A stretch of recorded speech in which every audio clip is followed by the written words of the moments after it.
Hello. Oh, sorry, my tablet fell. Anyway, welcome to Cobra Kai season 1, episode 6. The commentary made by me. So yeah, I don't want to keep repeating the rules. Yeah, comment section is there. This is the only unique content of mine that it'll be there because it's the only adult. I know the only mature content on the channel because I like to be family friendly mostly. So yeah, yeah. Let's go ahead. It's time. Right, get your episode ready. 3, 2, 1. Oops, forgot to put my headphones on. Okay. Yeah, this is the a second attempt with this recording. Yeah, quite nice to see the definition for quiver has multiple meanings. And yeah, we can already infer this is a Johnny flashback. And something I learnt from my previous recording is that I think this is a Boston track, not to mention 1979. That's, Johnny must have won like 1 or 3 like championships while like winning those karate competitions before losing to Daniel in 84. Yeah, so we can see what he's like, mostly innocent and a normal everyday kid, he's not a hard man like you would see him in 1984 and now. Yeah, quite an interesting shot, just seeing what he mostly turns into, with the leather and the bright jackets and the motorbikes. Because yeah, he's on a motorcycle at the moment, so yeah, that's a proper difference with what his childhood is, what it used to be like. But also can see that he's always been a fan of rock music. Also, it's interesting to see Crease there. Wondered if that's. I think they would have actually got hold of the actor or used older lines to make Crease sound younger. I don't think it's AI. Yeah, that hasn't been really involved in the industry until recently. And also, yeah, we get to see it's probably the first time he's been exposed to karate and thinking it's cool. And yeah, we've got to join in the present day. And yeah, he has his look because he's now leading a huge group of people, which, quite big for him. And I think he must be looking back on his childhood because, like everyone else has this like similar experience of, oh wow, karate seems new to me, so what it's like.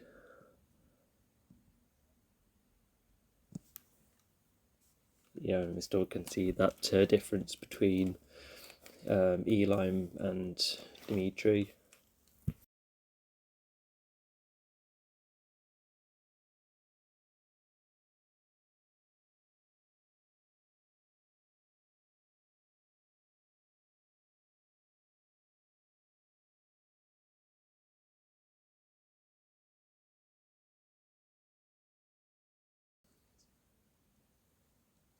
Yeah, Johnny's already throwing insults at them.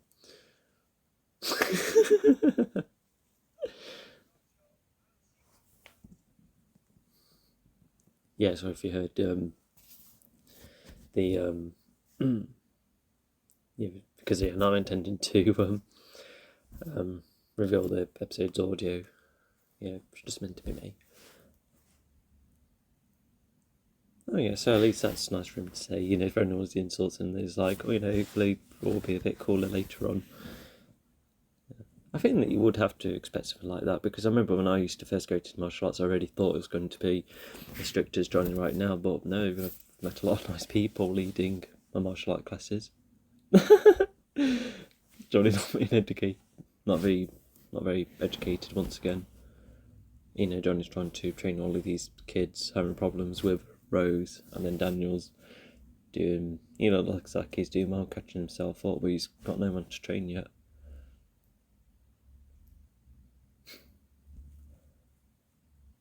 Oh yeah, we could see the place properly then. Yeah, looks quite nice. Are they extended friend requests? I like that picture. They might have done already, because when I used to go to school, everyone just used to like add each other, even regardless if you knew them or not. So yeah, unless Miguel has a lot of public place, who knows? Also, yeah, just seeing what her bunnion's like at the moment, which is a real shame. Yep, she's surprised. 8 years ago, I was probably still in primary school. The consequences of training children. Oh, a week. Okay, so I don't think his jaw broke too badly then. Yeah, it's not rushing, no, it's just asking her, so that's alright. I think Daniel's probably guessing that he'll be training anyone really. But oh yeah, so I think that's another step to Sam reconsidering going back to karate. So despite refusing the offer now, she's at least having a small think about it.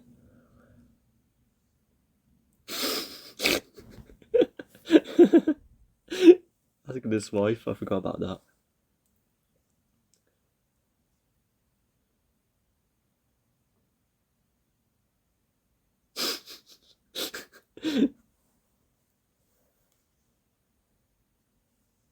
Oh, okay.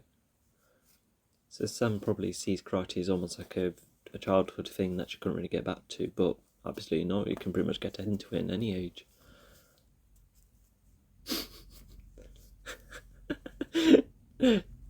The women have refused. Ask the son. I wonder what he's playing on his phone. So Daniel's probably talked about karate with him before. Well, it takes a lot of work, but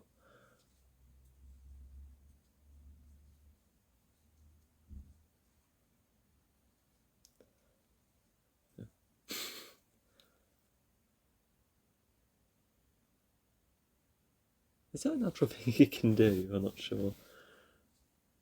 Yeah, I think Daniel would probably have to cancel the order. Yeah, probably not going to be easy with something expensive as that.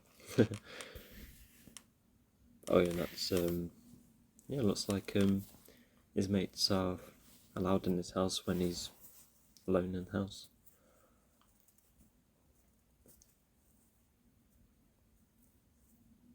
Yeah, they're probably discussing current or other work they're doing. And yeah, thanks to the last episode, Robbie has something to do. Sorry.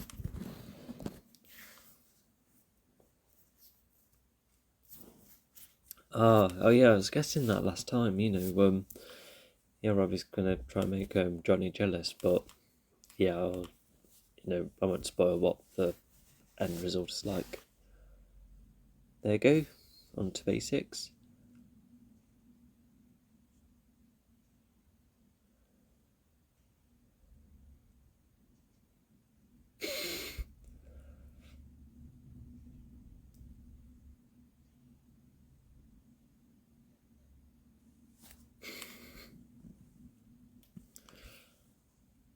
Oh. Oh. Yep, Dimitri's getting raised his voice stat by others.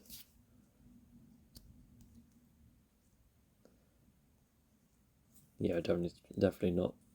I think Johnny must be really modest to be like, oh, how can I not notice it?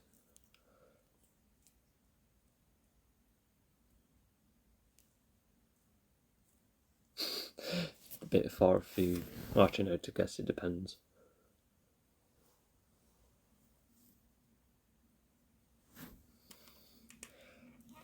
Oh yeah, that's where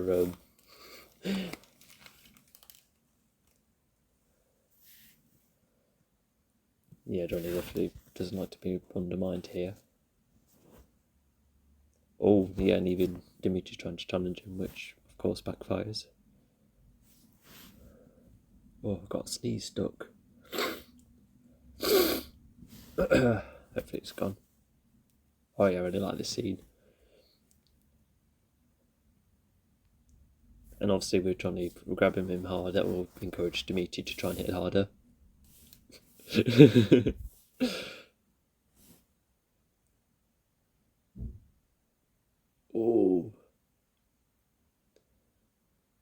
Oh, that was like a like a vertical punch right there. That looks interesting. Oh yeah, and also Dimitri already considering quitting. That will make it interesting what the size of the class will look like next time.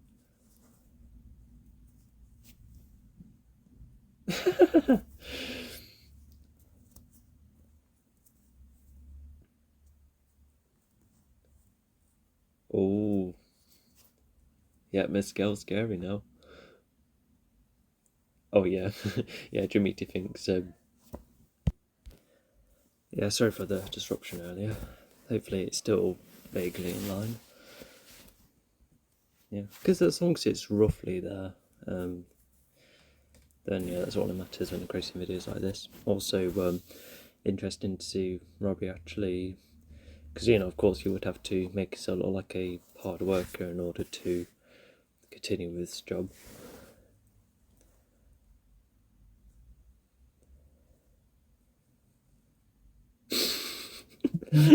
Me when I enter a job.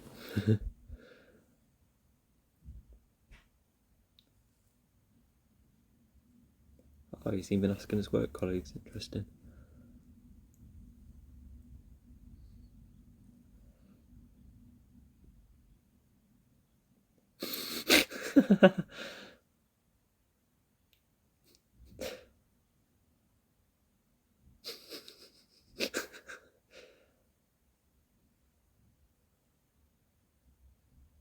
Yeah, Daniel's expression is pretty much mine. I wonder what to make of that.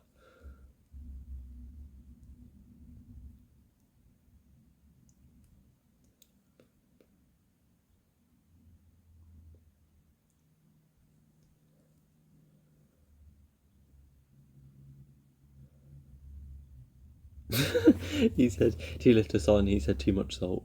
I guess it's all about balance, I suppose. Oh, yeah, they don't seem to be the best with newbies. Oh, okay, at least he's taken a step back. Oh, and that's where yeah, it's giving him some advice that could backfire.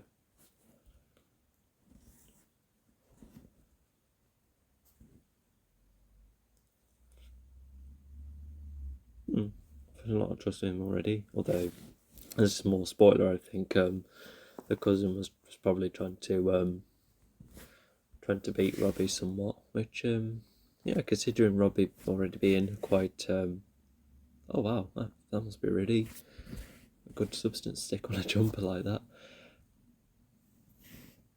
Oh, okay.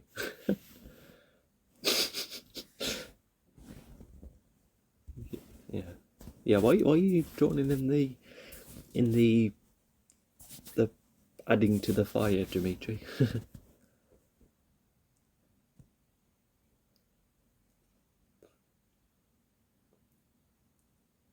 Oh, yeah. Wrong word to say, teacher. If only if you knew the context. It's group of three. Yeah, more advantage with the project.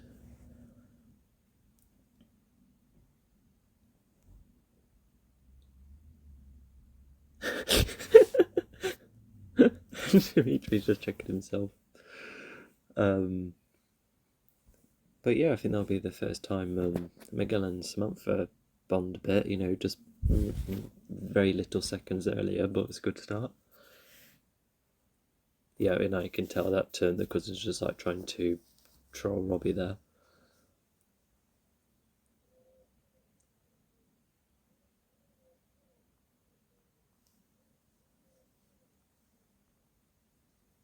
Did oh no, Daniel didn't see the cousin. I think Daniel spots better later. Oh, okay, yeah, no, notices it.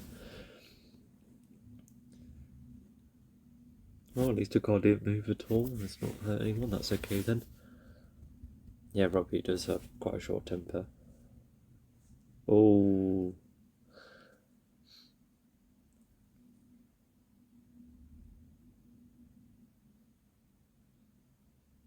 Oh yeah, even when I'm at my martial arts classes, I do try and think of Daniel's advice. Yeah, right there.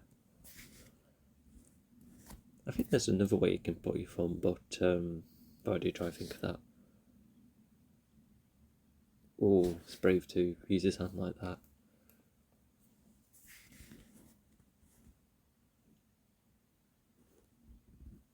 Okay, so yeah, he's nice way to bond. Try and find things in common. North Hills. Okay. Newark. Okay. Nice to learn a bit of geography, I suppose.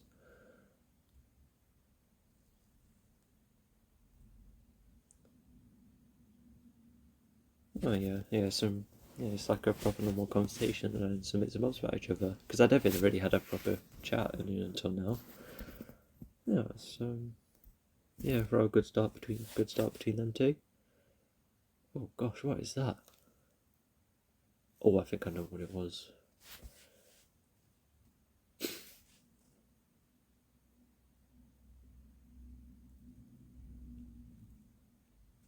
Yeah, the girl's having a sense of relief. That's why you probably should use other words. Just in case.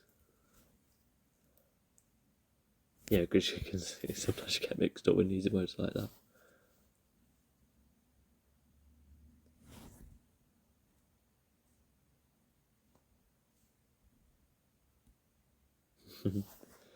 Yeah, Samantha Freya is interested in a girl's ability to fight. Oh yeah, she even knows her stuff. Sweet. Well, thanks for the advice. I'll probably keep that in mind. Yeah, because I can't do sweeps, so really tricky to do actually. The films make it so easy, or just any media really. But yeah, nice to talk about karate as one of the first things. That's very interesting. How do they sneak it in? Rather quickly and good. And yeah, Trimiti's trying to be on their side. Well, that's nice of him, I suppose.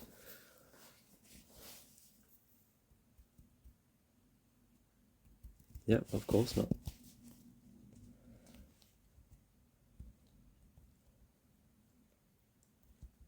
Okay, so now we're back to him, and yeah, we can. Yeah.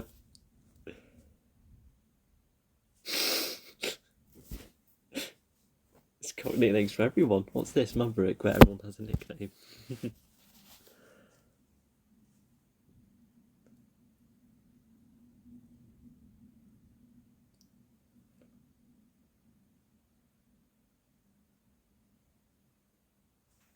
Yeah, something not very progressive.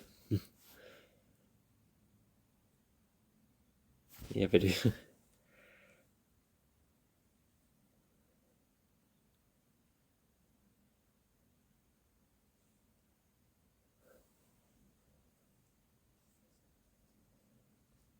Yeah, one I did earlier was it was when Johnny was mentioning the video games and that, but yeah, not this. Yeah, I wouldn't really laugh at that, even if Johnny's trying to make light of it.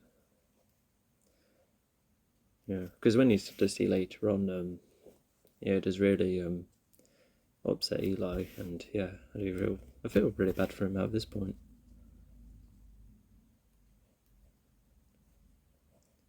Oh, oh, yep, keep that line in mind about flipping the script.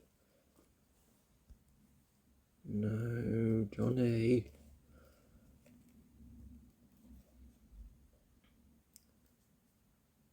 I think, like, as you will see later on, I think Eli must have been thinking about what was said then, and also like by thinking of that line, I think Eli probably need to process. Well, no, just processing everything that Johnny said, and I think eventually would have been like, "Yep, I'm going to fit the script." And do you see the result of that? And of course, Miguel right here is not afraid to challenge Johnny right here.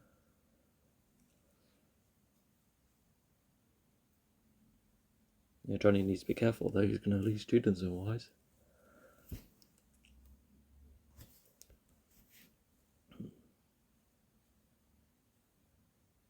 wonder what the budget of this show is. It's quite a nice looking show. Granted, it looks better later on, but yeah, it looks more expensive than other TV shows I've seen. You know, just because of the nice clarity with the shots. Okay, yeah, the cousin's apologising right there, that's nice.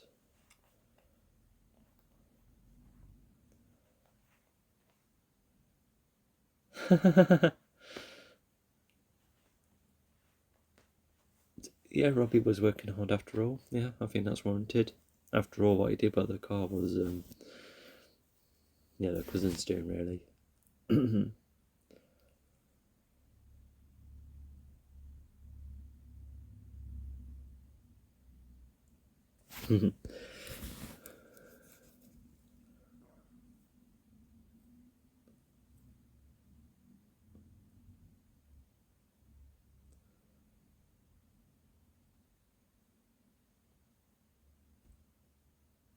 Huh, Daniel seems to like doing things the old-fashioned way. Guess that's something slightly similar to Johnny.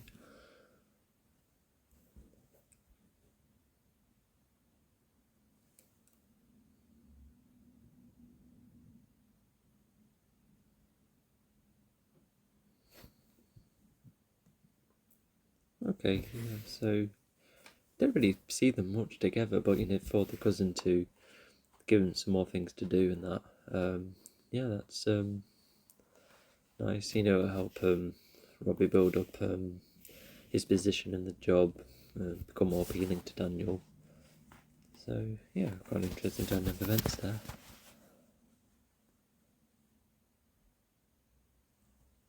Oh yeah, so it's built up to look like she's about to be not nearly bullied again, but no, only to be subverted in this manner thanks to Miguel's endearing sense of humour there. Yeah, that was an Instagram post. So, did he say that you sent something else, like someone else, and then the post? Sorry, I'm missing the subtitles there.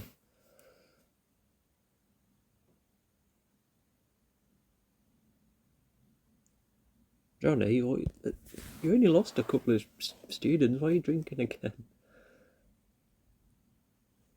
Yeah, I suppose it helps him pass the time really, because yeah, I think people like him would drink for all sorts of reasons. You know, whether it's trying to forget about a problem or help pass the time, or you know, just simple enjoyment. You know, I think he's just trying to relax there. And yeah, he's found his old Walkman. Brought to you by Sony, yeah, considering it's a Sony production as well.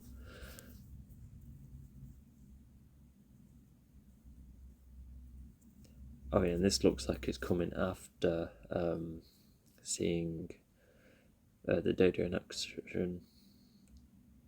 First time I've seen his mum as well. Ah, okay, so they had a younger actor for the stepdad. He looks similar enough to their stepdad in some way. You know, the much older bloke we saw in episode 1. Yeah, we can already see that the stepdad's never really been supportive. Oh, okay. So Johnny used to be a bit like Daniel with getting fought against in that.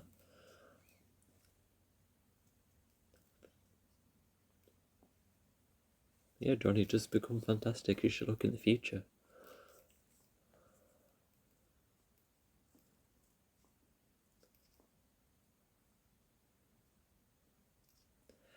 Oh yeah, back then he used his music as a coping mechanism. Yeah. Yeah, I guess similar to Robbie. Oh yeah, of course, because yeah, I think Johnny would have lost a lot of time with his mum, no thanks to stepdads and that. So yeah, another interesting parallel there. And I wonder if the Walkman still works at this time. I don't think he plays it, but you know, something like that can really touch you when you find an odd item like that. Oh, there you go, and there's Robbie stepping himself up. Yeah, actually, good advice from the cousin. I need to start calling him the cousin. He actually has a name.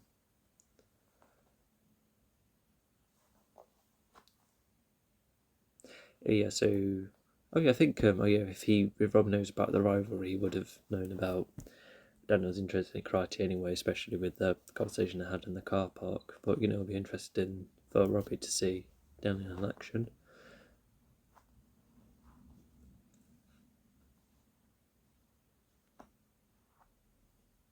Also, in the Johnny's flashback earlier, was Johnny trying other sports and then karate ended up being something from the long run? Looks like Johnny used to always like activities like that, and karate just ended up being the best choice for him.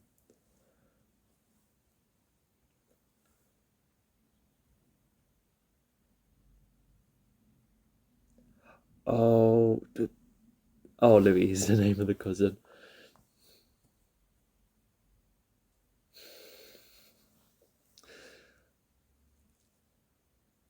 That means the cousin must have. Did the cousin predict Robbie was offering favours, and therefore the cousin's like, "Oh, there's the envelope."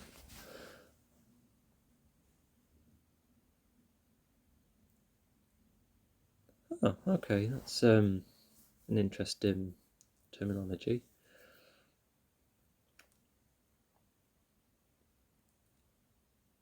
Yeah, I don't think Robbie has anything better to do, so yeah. Because despite thinking it's a temporary thing, to benefit to him and his mates, I think Robbie just slowly becoming more sentimental with Daniel, and yeah, it would almost create almost like a difficult choice for him later on.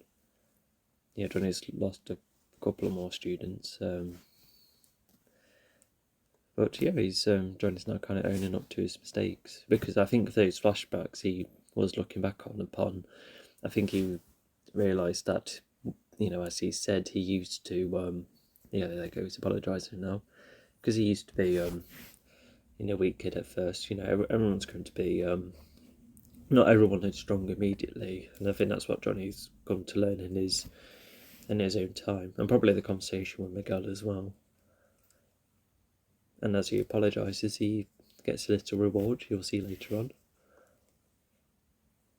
Oh yeah, there you go. Yeah, that's where he starts talking about how he used to be like, used to be what P used to be, I suppose.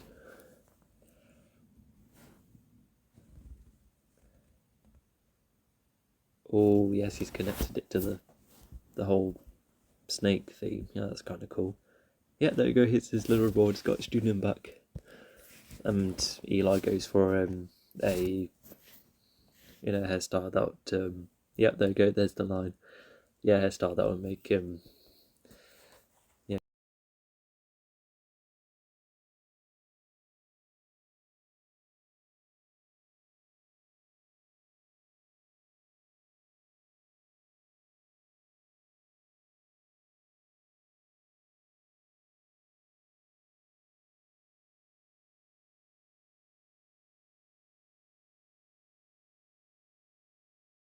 Maybe he can have a tattoo at a younger age in America, unless I'm wrong. Yeah, at this point, Eli's already almost with being in the front row like that, he is almost as significant as Johnny's first two students. There you go, Johnny has a good proper class.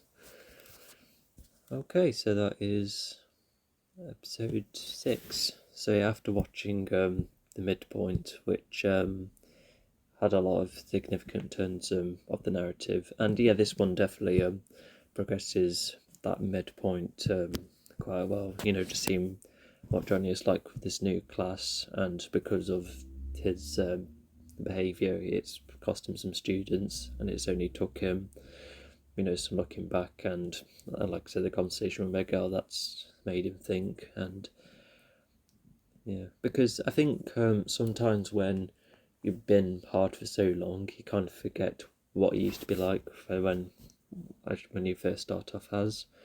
Because Johnny may have been looking back, he looks back all the time, but probably not this far back in a very long time. Yeah, it happens to anyone, because I can't believe I'm at an age where I'm remembering like so much history at a point where I'm like, you know, so different compared to how I used to be. So yeah, it's almost like a little theme of itself in this episode. Also, I just suddenly realised when skimming through this episode, Dimitri, does he have a pi symbol on his shirt, as in like the math symbol? Is that pi? Is that how you draw it? God, it's been years since I did that. Speaking of looking back. Yeah, so yeah, Donnie and the students are probably some of my favourite bits in this episode. I like Daniel and Robbie, you know, starting their own little dynamic, you know, with Robbie accepting karate advice. You know, Daniel all this time throughout this episode was looking for someone to train, and you know, Daniel's found that person to do him with, and quite an unexpected choice as well.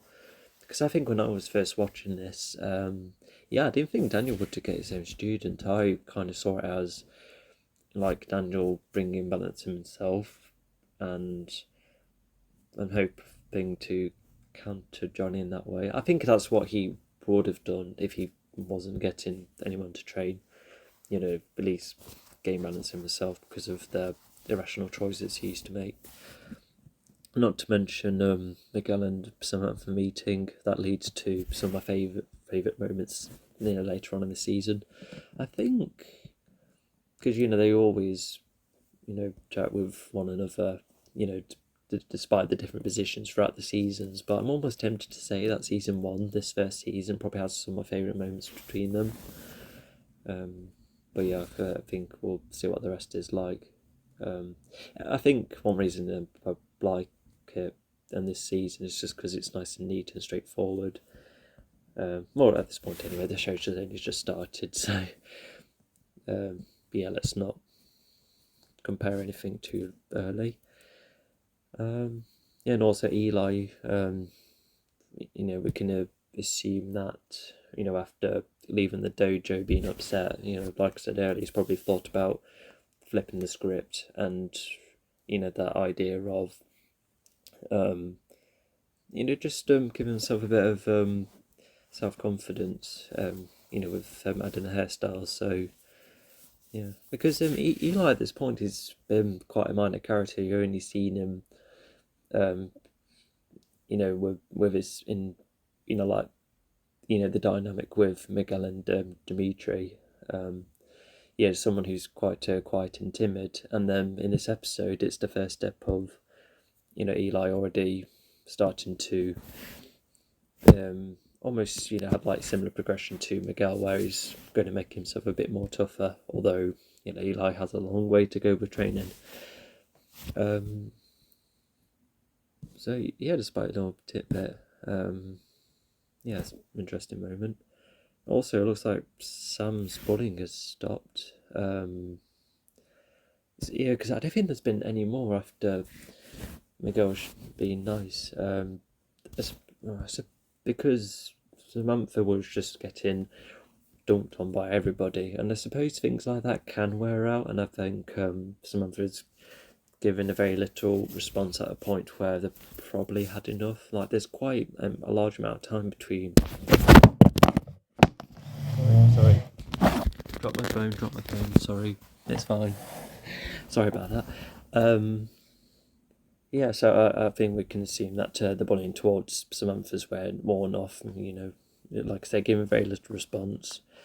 You never know, maybe Miguel, you know, with his karate, you know, if he was scaring Kylie, it could be like, hey, don't bully Sam, you know, we can do that to every student. No, that's impossible and silly. But my most mentioned reason, I think, is probably like the best guess. So yeah, and then you're not to mention seeing what Robbie's like at the job he's gone for, and seeing where that's gone to. Because yeah, like you would assume that, you know, he'll just do well and you know, see his mates. They'll probably wonder how it's been going. You can probably assume that in between, and of course there's elements in there, but the story, because, you know, as you know, this season so far, it's consistently taking different paths in unexpected ways. And, you know, you wouldn't think that Robbie would have bonded with Daniel, and we didn't expect Eli to come back twice. both in the second session as well as just coming back in the following session as well. And yeah, we didn't think Johnny was going to be a bit softer on them later on as well. It just shows another side to him, which is really nice. Yeah, just another really cool episode. Quite good start after the midpoint. I think we're still in that midpoint era where everything is just kind of going well for everybody. But, as normal story structure goes, it will go downhill. But how? And I suppose we'll find out in the next episode. Goodbye. Hello, welcome to Cobra Kai Season 1, Episode 7 of, the commentary. God, it's quite tricky to say when you have to say the full season episode thing. Anyway, it's just to help clarify, and this episode is also called All Valley. But I'll go through this episode because I remember the moments, but I don't know which moment matches with which. And I think it's normal for anyone who's watching an episode. You would have to really, really watch stuff to remember which moments go where. Let's not. I'm kind of sick of repeating the rules because I don't think you would have been watching episode 7 if it wasn't for. Just like in the middle of this these set of streams. Let's I think we'll get on with it, see what all of our characters like. 3, 2, 1, play the episode. Last time I accidentally had the logo volume last time. Apologies Netflix. So for those who know the film, hang on. I can watch. You know what this is. Sorry, just my tablet I'm watching it on is dying of charge.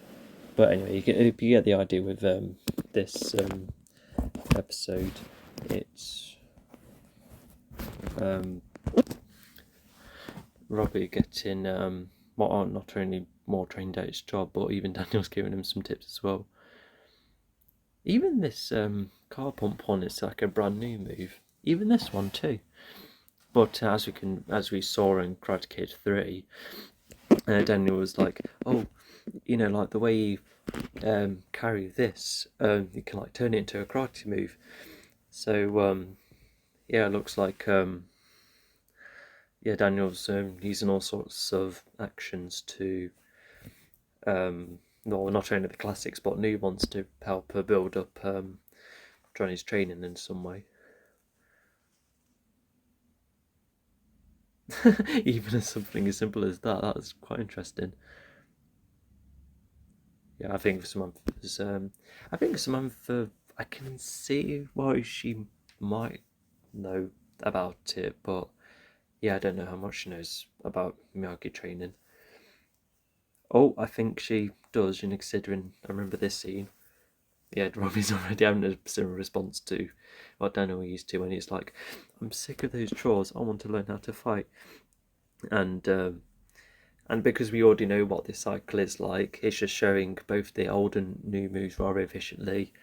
And it looks like Robbie's probably more impatient than Daniel. It's nice to go quick in this part. I think we all like it too. The way the way that all of those movements with the result. Just seeing the moves is really interesting. So he's defending with the back of the hands. That is really interesting. You can even see the new moves paying off, like the way he turns in that. And neither of Robbie's surprised. It's all of those Netflixes. Sorry, the reflexes that built up. I imagine I could like make my own snippet of my commentaries out of context, and it would just be really funny, especially when I say lines like that. Sorry, that's the headphones, not me. Headphones, stay still. I'm trying to watch this. We're all trying to watch this. Then goes to receive Johnny with his new students. It looks like he's still trying to help them punch. But then, thanks to this move here, that slower segment, Johnny has another idea to help build them up. Is that everyone? Yep, looks like it. Yeah, because I'm trying to look back at my sparring because of the times I get hit. Because not only do I, when I go into sparring, I just expect the damage and use that as energy, to try and fight, with it, and yeah, that just helps like build that kind of confidence too. When needing, when you need to defend yourself, etc. So yeah, instead of sparring where you get hit in various ways, instead John is like, oh, just use face punches. I suppose it's the most painful, so if you just experience that, I think it can take on anything. Oh yeah, Johnny's got something. Oh yeah, I love this segment. Oh, he's got a first aid kit, that's nice.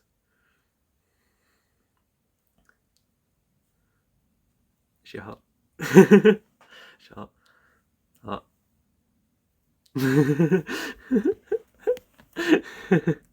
I've seen people use this clip a couple of times. Yeah. Oh god, yeah.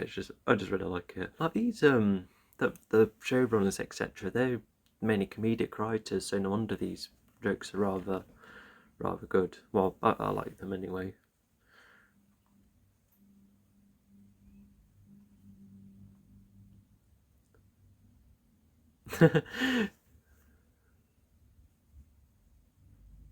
Oh, just saw what Aisha was saying. It was like, Aisha's copying Johnny's language.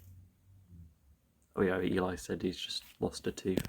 God, Robbie, that's a bit too much sauce. I suppose it depends. Oh yeah, so this is where I think this is probably the first time Robbie's met his mate. Since we first started. Yeah, and also just going back to Johnny, just trying to ask if Miguel's date is good looking. It just goes to show that Johnny's still in that mindset where, it's all about the looks, but over time, that would change too. Yeah, so I think before Robbie would like, yes, let's go into this thieving, etc. Now I'm into this job, but because of the connection he's made with Daniel, it's just made him a bit more split for what to do. But I feel like I think he would be like more into Daniel, but he's probably like pressured into what his mates are. Yeah, there he goes, threatening him. So that does create an interesting choice that Robbie has to make.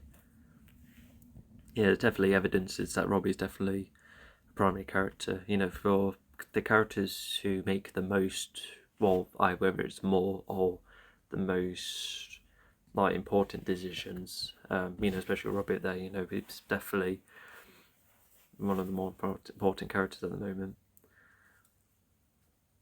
There you go, Miguel's going to try and ask her something that he probably will never do until now, but there's an interesting moment. Yeah, he's started to become a bit hesitant. There you go, straight to the point, nice one.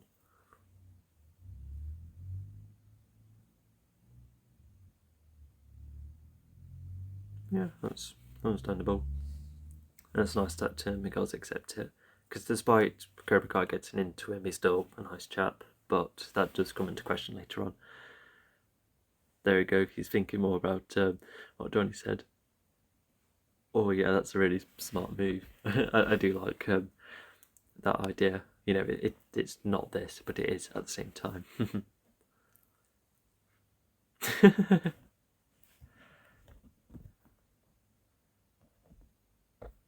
Yeah, because it's not labelled in a specific way. That's made Sam more accepting of the idea. Also, 8 o'clock. It's a good time.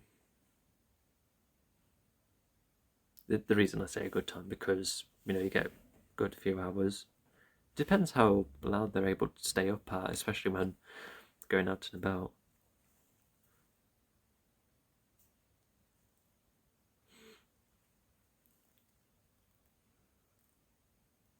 Oh yeah, so right here, Robbie's making his photos more relevant to work.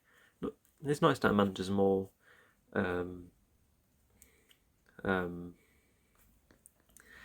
bit loose, being like, well, you can take a picture of these cars, they're in the public eye anyway. But for Robbie to make it more of a work-related thing, it's definitely a smart move. Also to use his phone earlier in that way to get the code, and that's a neat idea.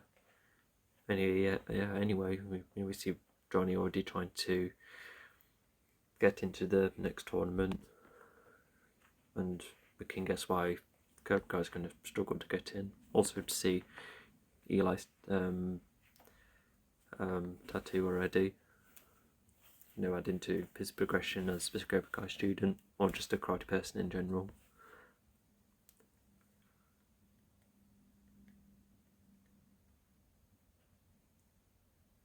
Oh, still not friends, that's a shame.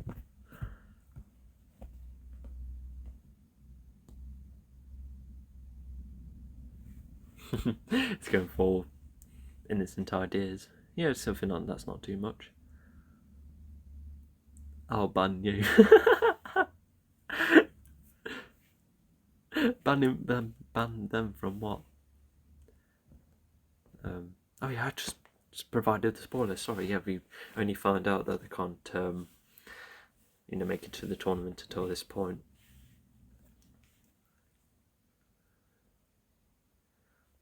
Yeah, you can see how Miguel's being more snappy, being like, just as forthright as Johnny. And yeah, there's an argument to make. There's definitely a difference between Miguel's defeat and Johnny's defeat, but yeah, look how just like I said, how forthright he started to become. Oh, he's a bit more calmer as well. Yeah, I think that's where Miguel's probably like, yeah, this raising my voice is probably not the best way. Let's talk to Johnny calmly, and yeah, looks like Johnny's able to, think more carefully then. So yeah, quite interesting scene there. Also, I think Miguel loses the braces in the following season. I think. Guess we'll keep waiting and see.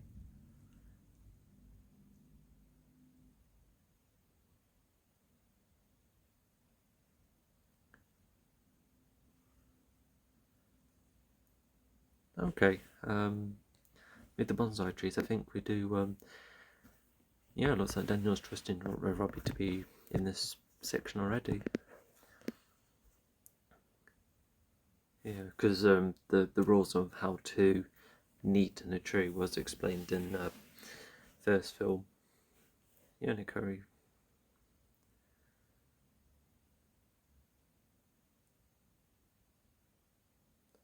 Oh yeah, there you go. Robbie being familiar with Miyagi for the first time.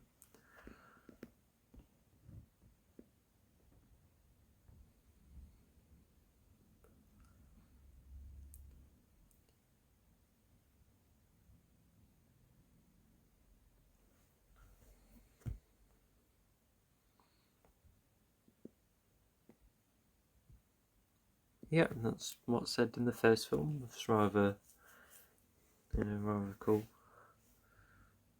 I wonder what kind of. I think it's like a cool area, and these trees seem to grow under this light, so that's interesting. Looks like bonsai trees can grow with not much light, especially artificial light. Robbie trying to figure out what it means, Daniel right here will just expand on it. Even the strong root thing was talked about in the third film. So yeah, at this point, you can definitely tell that they're paying respect to the other films. We haven't really seen much of references to the second or the fourth film, but quite a bit from the third. So you can already tell that you already want to make those. You're already wanting to make the films better from the show. Also, the mates to come into Robin like that, must be close to their own little house. Johnny dressing smartly there. It looks like a similar colour to the rest of his apartment, just like the shirt colour. Well, there you go, yeah, Miguel's being nice smart again. yeah, Johnny wouldn't have been in a formal situation like this in a very long time, so...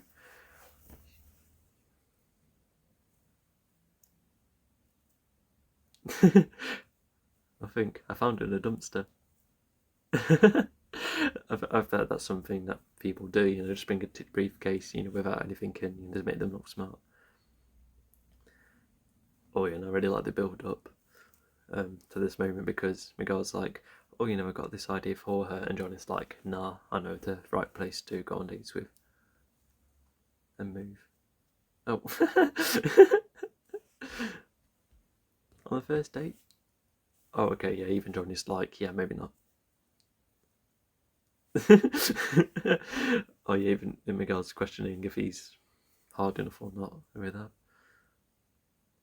Ah, yeah, so Johnny's sound a bit similar to Miyagi, you know, talking about karate and applying it to life.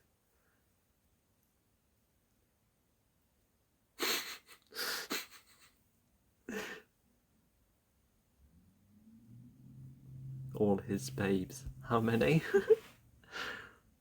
Oh, there we go, yeah.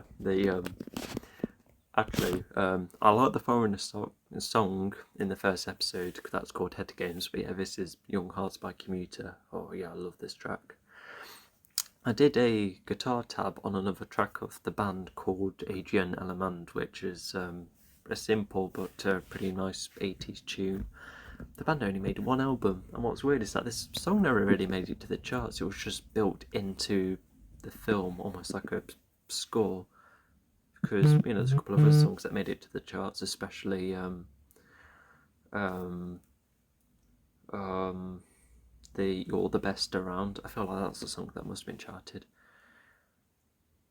Yeah. Because I think some people would have think of Daniel and Ali when hearing of this song, but it's almost like a theme of this for this place.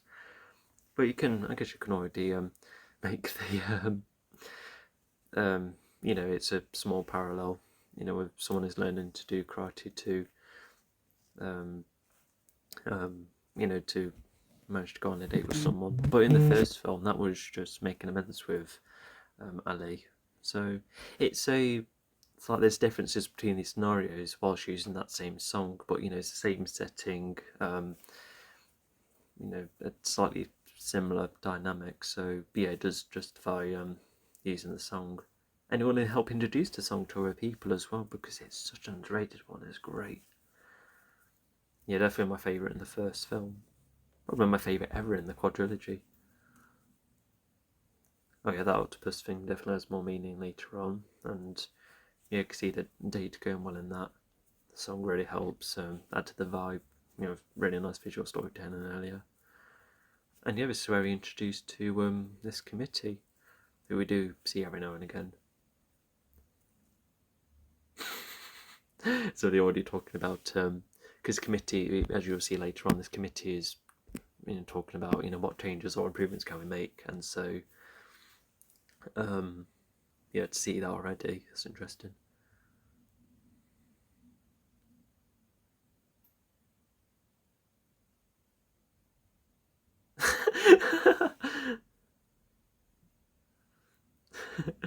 What a conclusion to talk about. But yeah, now Johnny's like, no, I'm in for this. Yeah, and Daniel's there as well, because he's sort of a member of his committee, but never miss a meeting. Okay. I mean, it's not in the other committee meetings, I suppose it. Well, Daniel ends up training, so that's why he's yeah, just I think just make himself a part of the committee despite not being, you know, an official member. I would have liked to see more of you know, Daniel's influence on the committee and the rules of the tournaments. It would have been quite interesting. Anyway, so we have you know, Robbie's high point in the episode. You know, what choice will he make? I think we already can see what choice he's going to make, but, you know, he's learning karate, which will make the future of the scene a bit interesting.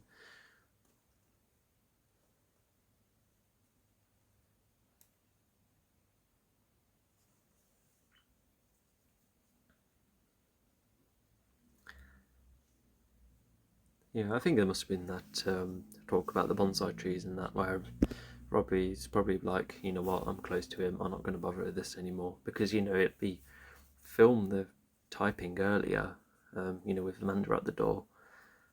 So, yeah, he must have still been really conflicted until, you know, this scene and the previous scene. He's fighting against two people as well. I wonder how he... Ah, okay. So he didn't look around quick enough, which is how he took the kick. Oh, he's brought himself back up. Oh, he's made a punch um, directly hit into him. That's, yeah, he's learning other tricks of his own. Yeah, to fight against two people there, that's like an art of itself. Oh yeah, he's done really well. Oh yeah, I think what made Robbie almost lose is just, you know, like I said, the art of fighting multiple people. That's something that that we will see more in season 2. Yeah, so knowing that the camera's been watching them, because yeah, they just was fighting him, an employee. I think the next time I see them is in jail actually. So yeah, assault like that. Yeah, of course they're gonna get chucked in.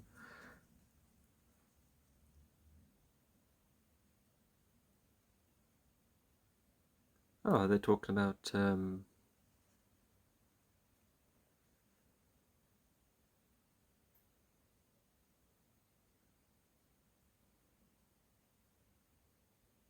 Oh, okay.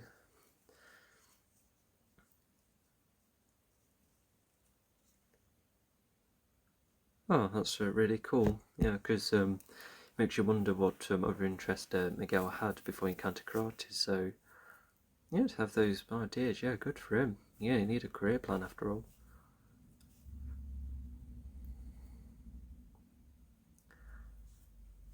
Yep, still going well. Not gonna lie, the basketball arcade thing, I had to go with it last year for the first time, and yeah, it was rather fun. I'm not too bad at throwing hoops. Yeah, there you go. This date's still going.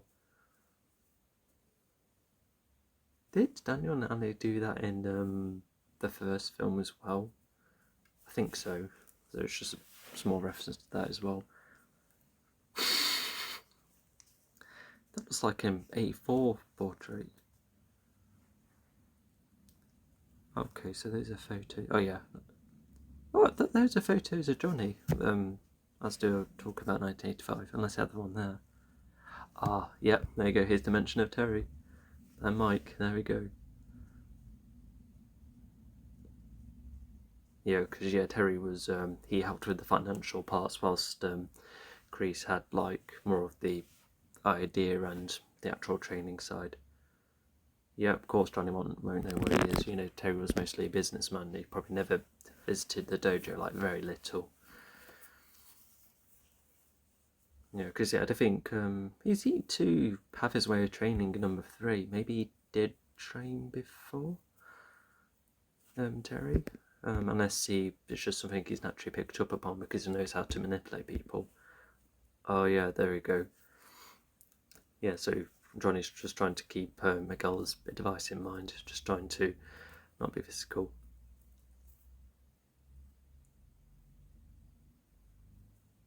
Yeah, and also just talking about Crease as well, it's just probably bringing back some trauma as well. But yeah, and he's already trying to separate. Ah, okay, yeah. So he's trying to separate himself from Crease, and yeah, we can, yeah, we actually have a line that, you know, it was Johnny's choice that he left Cobra Kai, because you would have thought that Crease would have kicked him out. But yeah, I like this monologue, because even if Cobra Kai does have its, you know, snake theme and you know, that idea of being tough, but you know, Johnny's, you know, it's more evidence of Johnny trying to make Cobra Kai his own. So if you can hear as well as last time, I got the device places a bit swapped, so hopefully it can still hear. Yep, well done, Johnny. You made it sound different. That's something to keep in mind as we go through this show.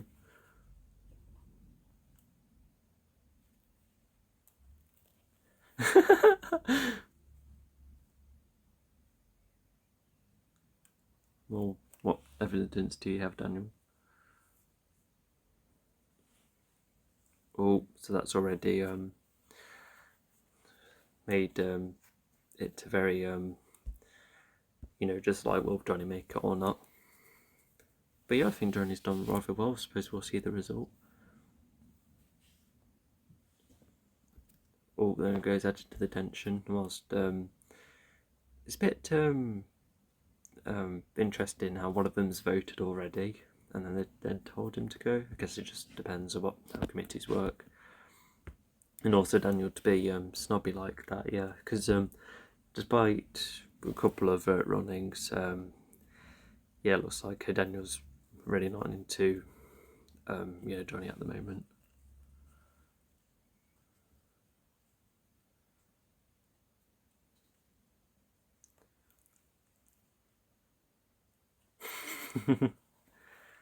I think they're still in that fun area. Yeah, it's cool to see like a fun place still looking the same. I think they would have adjusted it a couple of times over the years, but I think arcades, I think they just age very well in general. Yeah, only for Miguel trying to yeah, because Miguel would have knew about Samantha's like some knowledge of martial arts, but to see that, yeah, Miguel's definitely wowed about it. Is that an Apple Watch that Samantha has? Yeah, got a fun line coming from the philosophy they agreed upon, but I think they both know it's a date. Oh, what's in those posters? Oh, it looks like they committed us all sorts. Well, I think we saw that earlier with that sign outside the building. Yep, so Johnny's won. Good for Johnny, but not so much for Daniel. Yeah, I think people say like how Daniel's like much more snobby, and and especially with Johnny being portrayed as more sympathetic, but you would be able to understand this when you watch the films. It's a character. You're the man too. I really like that. It's another one of my favourite moments between them two. Yeah, just goes to show them the positive stats Cobra Kai is doing for both of them. With how Johnny's, how well it's made Johnny. It's making him more purposeful, and then you have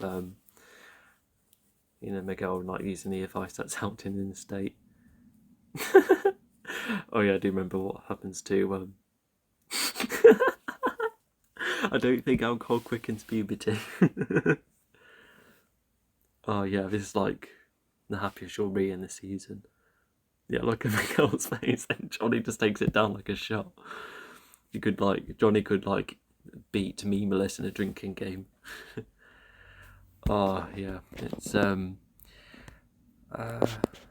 yeah. I tell you what, I kind of rank these as I go along. I liked 5, because of the evolution in the story. But yeah, I really like this one as well. I'm always tend to say this is the favourite, but it's just later on there's some really interesting parts. But I just really like the high points for these characters, because I think I don't know. Do I find happy scenes more interesting or more sad scenes more interesting? I'm not sure. Kind of reminds me of EastEnders, where they, that show has both, and yeah, they do both of them equally interesting. Anyway, we're not talking about that. We're talking about this episode, and yeah, it's another cool episode. Yeah, at this point, for those because obviously it does depend on your personal taste. Whether you're subjectively into it or not, but as someone who likes it, a lot subjectively, while also just seeing what the actual execution is like in this episode, yeah, it's doing well in both categories. Yeah, I'm still stuck to that show. And the introduction of that song, I first encountered it in, I think it was this episode that made me think, oh, I quite like this song. Because did I look into it? I need to find out that. I forgot how I looked into it and how I found out it was in the first film. Did I type in the song and then found out to be a reference? Because, someone who knew nothing about the films at first, to see these connections, I was just wowed by it. Sorry, like when watching attempts being done to expand established stories and just seeing a lot of them being unsuccessful, and to them see this even before Maverick came out. Yeah, it was just a real surprise to me, and which is no reason why. Anyway, I've already talked about that before. Anyway, let's talk about what this episode achieves. So, as I go through the episode, Robbie's training, we can already see that the creators really want to make Karate Kid 3 better despite its previous notions, especially with, a couple of like talk about the roots of the tree, and then to mention Terry Silver and Mike Barnes and the 1985 tournament, like that already makes Karate Kid 3 quite interesting already. Anyway, Robbie's training, Robbie's pretty decent at karate. There's a lot of interesting parts with Miguel, being using the similar advice towards Johnny, because at first Johnny's saying, oh, you can use like Cobra Kai to make yourself like extra tips for dating, but then when Johnny has like a serious issue, and just the way Johnny was already accepting defeat, and then Miguel's just at his face, it's just a really interesting hint to see Miguel's evolution as a character, someone who's becoming a bit more tough and forthright, and someone who's not willing to accept defeat, which I think because of how forthright it is, I think that would like raise an eyebrow to be like, what would the next situation be like for Miguel? What if another situation happens when defeat is nearly going towards him, or anybody else like Johnny? So that's already something interesting to look forward to. But yeah, as I said later on, Daniel does speak to Johnny a bit more calmly afterwards once it's the situation's talked about more, and they're able to communicate with each other quite well, both in that scene in nearby the 10-minute mark, and then and really all because really nice chat in the apartment as well. Not only with Johnny giving Miguel a proper place to date in, which would have helped the date, because of how fun the place is.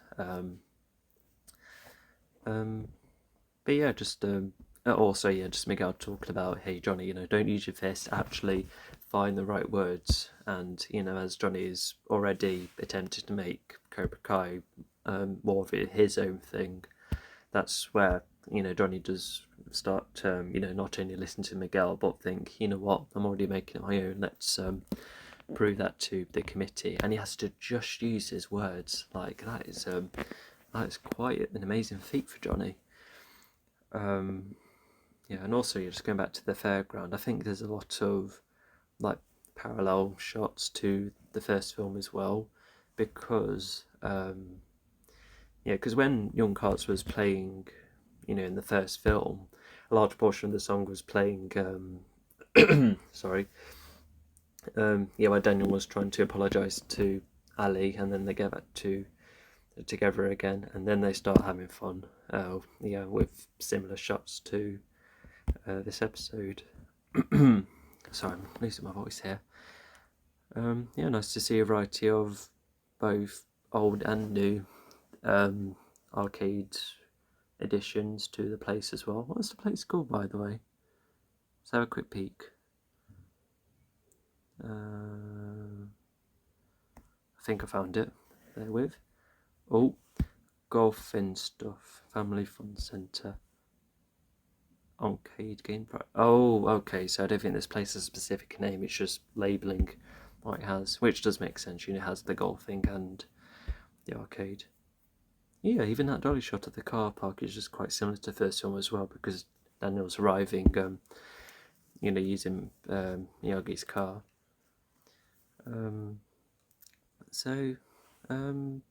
Yeah, and quite an interesting episode for Daniel as well. He successfully trained someone, especially with these tips, and the result, the reveal, similar to the first film. And then, Daniel to almost lose to Johnny in that way, because it almost feels like another match between them, fighting to see who wins a certain goal, for the, with Daniel being against Cobra Kai and Johnny to be for it, it's, fighting for it in some way, and, Daniel's kind of lost that round, so, interesting to see Daniel lose in that way. What else to say? Oh yeah, Miguel and Samantha are a couple now, that's nice, and yeah, I really like that last scene between Johnny and Miguel. Yeah, they're just like proper mates now. It's rather cool. Oh yeah, and even Johnny has the poster up in his dojo. That's cool.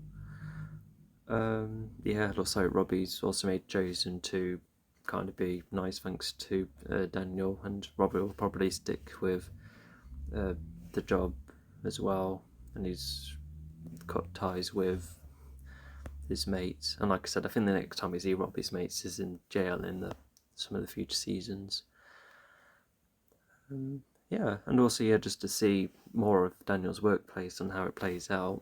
Not only because of teaching Robbie, but just actual activities. That's just enough to understand more about how the place works. Imagine if Daniel was, like every time he had a new work, or even when he was made, when he first started in the business, and he was just saying, oh, this is how to do this, this, and this, or my way of doing it, because I know my cars, and then like imagine, like Daniel didn't. He was given the new and old tips, on how to do things properly, only to like turn this entire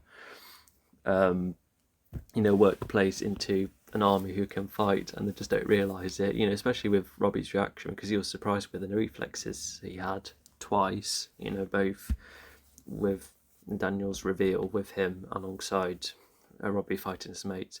Anyway, I was just making a fun observation. Imagine if everyone in this workplace knew how to fight and they just didn't realise it.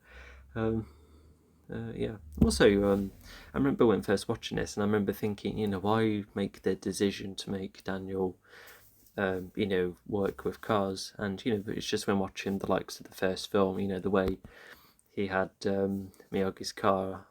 Even in future seasons, he talks about how much of an amazing feeling he had to get a new car, and he just wanted to recreate that with everyone. So you couldn't almost infer it at this point, but then to be given a natural reference to it later on, it's just really cool detail. And then you had the bonsai tree addition to further boot it, which you can obviously understand more when you watch the films, despite the show's best effort to talk more about it, especially the way you shape him. And also Johnny's training, trying to learn how to not flinch. Also, it's an interesting magazine that Johnny was looking at. Is this like a Nintendo Power magazine, but instead of Nintendo consoles, it's just talking about what the martial art world is looking like at the moment? What the cover of it says, I'm not sure. Yeah, and also just some of the funny lines as well, like Johnny saying, "Oh, Miguel, is she hot?"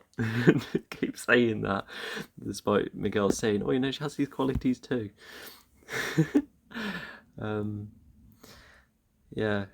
Just there's little snippets as well, and also Eli getting at it too. That's another step for him. I really like the lighting in this episode as well, because the fun park has this variety of lighting, and then like the lighting in when Daniel and Robbie are training, you know, it's very atmospheric and almost mysterious, almost as if I'm not the best photography analysis person. It just looks really nice. Yeah, I think we'll just end it with talking a bit more about the conference. Yeah, we already get the gist. I just still find the reference to Terry Silver really interesting. Yeah, I don't want to just say that because yeah, even when if you haven't seen the films and then you then hear about that, it it can make people be like, oh, I remember him from the films. I wonder, what he'll be like when he comes back, or at least getting a reference. It at least respects the history. But for those who know little to nothing, just like me when I first watched this, I think I remember thinking, oh, what's that name? And then I saw his character trailer, as season 4 was coming out, and yeah, I was wowed. And Terry Silver pretty much became the first character who I watched in the films before the show, which kind of made him my favourite. Anyway, that's in the future, and yeah, we've just gone through a really cool episode of season 1, and yeah, I'll see you next time. Hello, welcome to episode 8, season 1 of Cobra Kai.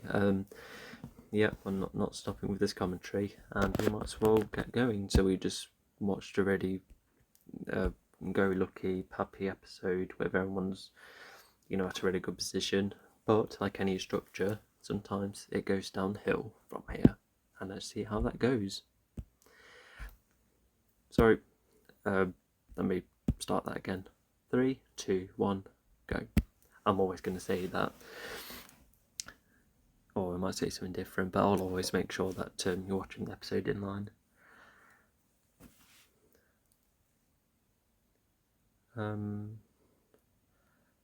Okay, brand new setting. Oh, and he's got the merchandise as well. He kind of looks like his younger self with the red jacket.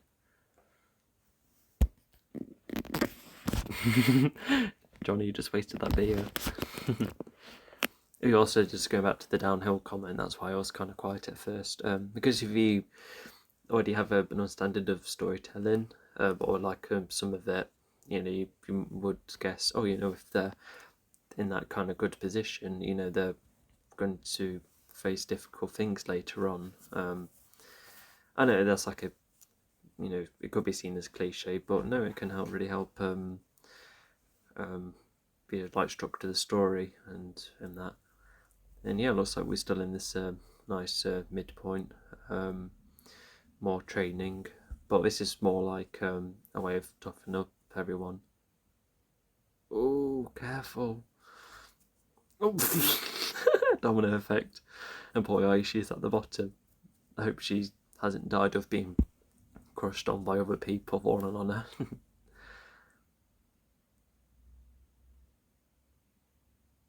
Was that like a beef jerky or something? Or a pepperami? I never had either. Yeah. How did Johnny get hold of them?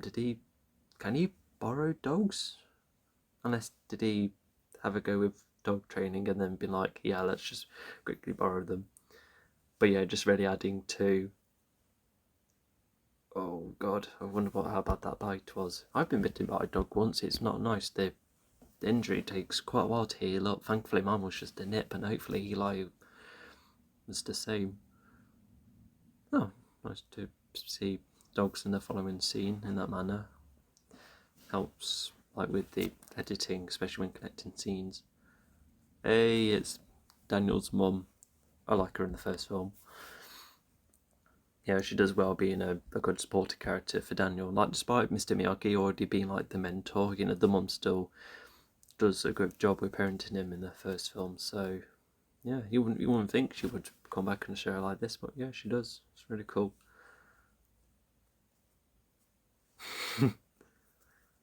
Oh yeah, she hasn't forgotten what Cobra Kai used to be like. Cobra jokes.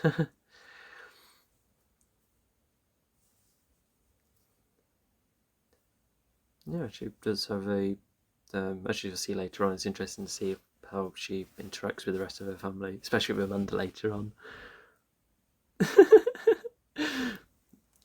Yeah, just keep that in mind with Amanda. Well, not that specific thing, but you know how they play off each other. Oh, I've got another sneeze stuck. Oh, go away, sneeze, I want to commentate. Oh, and his cousin's joined in as well, that's nice.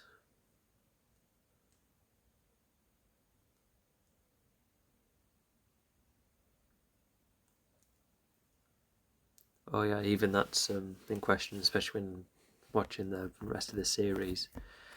Because you know, it's almost like it's not always about the title, it's who's behind it. But unfortunately, the title just gets taken by the wrong people, despite a very good start with when Johnny used to have Cobra Kai, you know, at his feet. Oh yeah, Miguel's being a bit cocky here.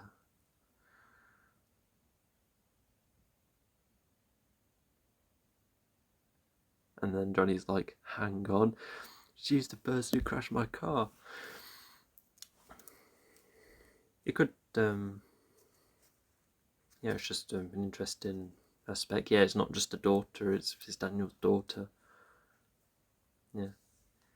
I guess a small spoiler, you know, at least Johnny's like, yo, break up with her. But if anything, he's just talking about his perspective, you know, just making him a little more wary. And I think later on, Miguel kind of takes it to heart too much. But also, yeah, if Johnny met Ali in '82, that's interesting. I thought it would be longer, but yeah. And yeah, despite coming from his perspective, it still matches with how the scene plays out, or in the original film, as you'll see later on. Yeah, the 80s footage still looks kind of good. It's been remastered well.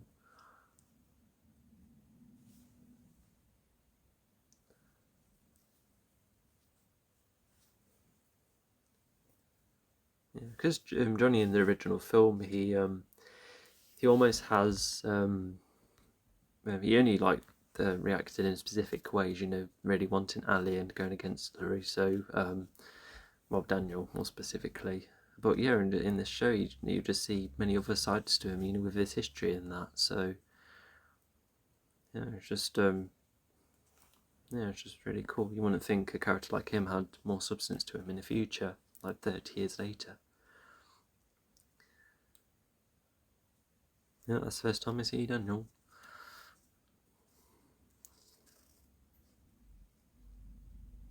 Yeah, so that's Johnny already getting defensive. Well, defensive back then. Yeah, that's probably the first time Cobra Kai was mentioned in the film.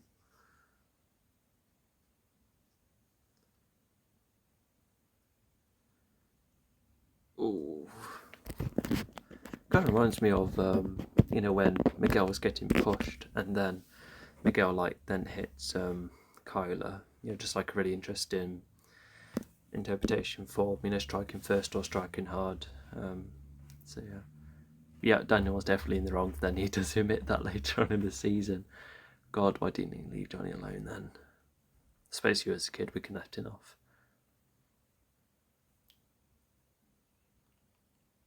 Well, he wasn't quite as master yet, but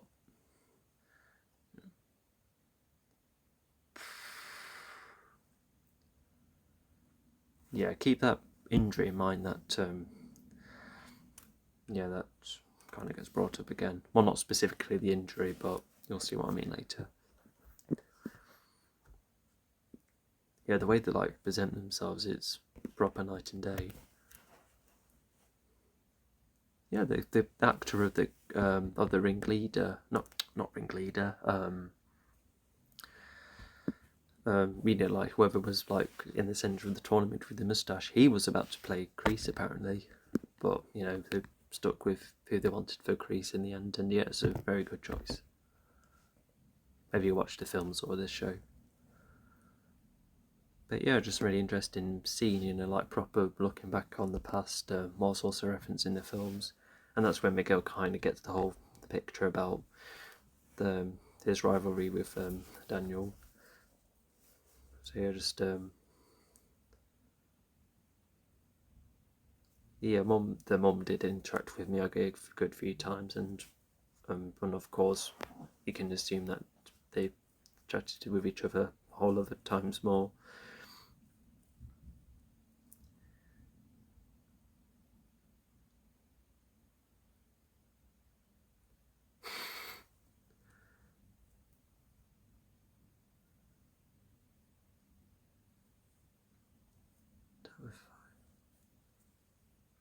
Oh, it's Louis talking about how the business like first built up. Okay, that's cool. And then just started going at each other. There's like a funny line from Daniel later in this episode.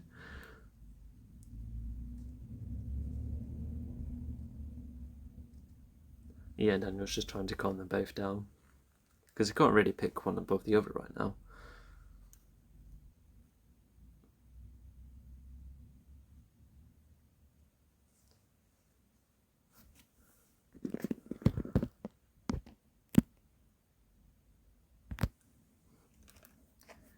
Yeah, so it just looks like they're just talking about how the business went.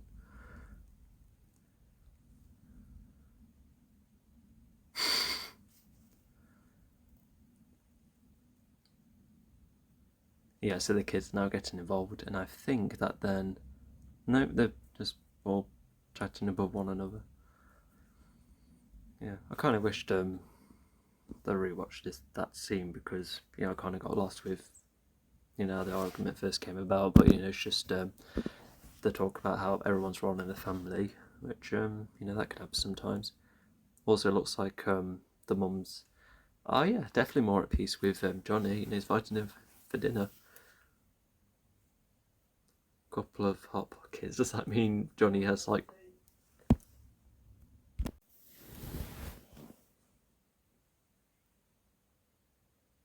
Oh, that's considerate of him. But she seems to be very. My dojo, my rules. Yeah, she's very insistent.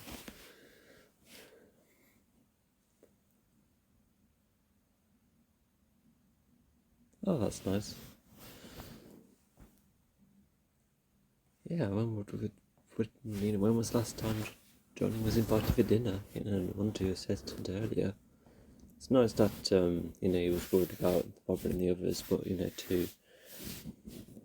Yeah, it just shows how humble he's becoming.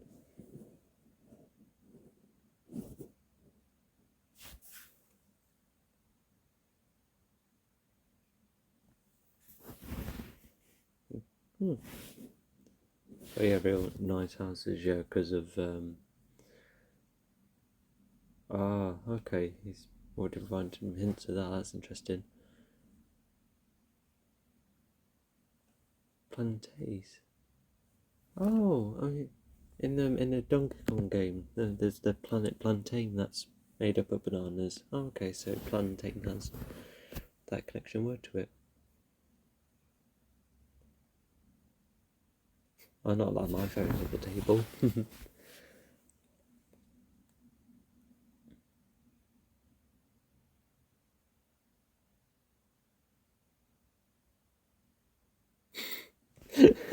They're still arguing. Oh my god, it happens often. Well, they're both big personalities after all.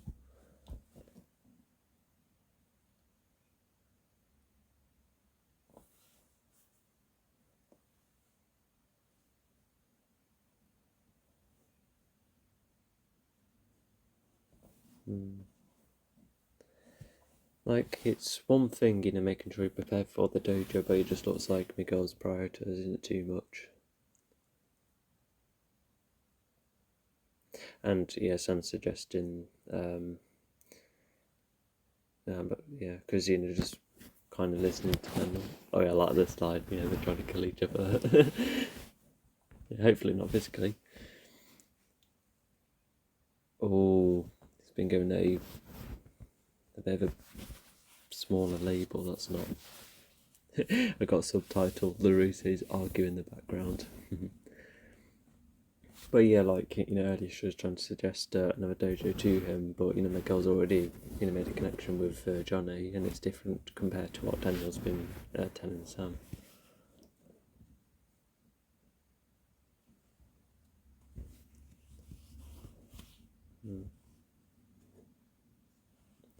Also, something I just thought of, when Johnny was talking about, the rich area he used to live in. Did he always live in that area? Did he then move into a richer house? Once he went to his stepdad.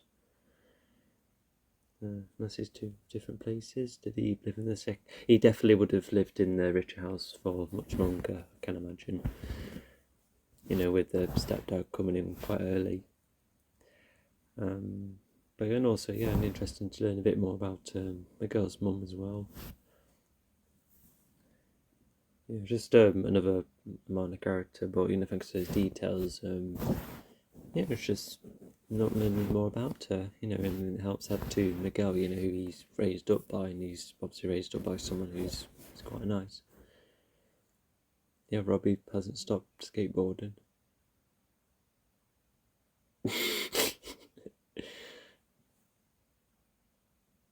Yeah, blown away by her at a point where he doesn't watch where he's going.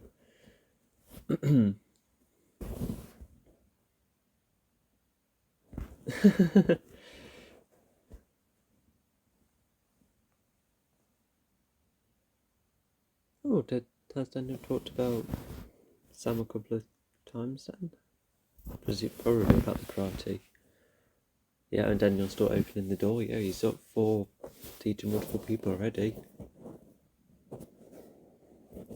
Because I don't think he's ever taught multiple people before.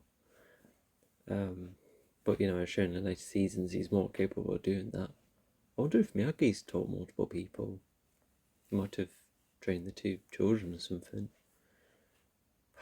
No, not the second son. No, I don't think he does it. He knows anything about karate. Oh yeah, so here's another moment of providing reverence for the original trilogy. There's a couple of references such as the way you balance and you will see the rugby gear later on. But yeah, that's where Robbie starts to learn just like the ways of nature almost. Or what would Daniel say? Probably could hear some of the wind, but yeah, Daniel should have got him in a proper natural area.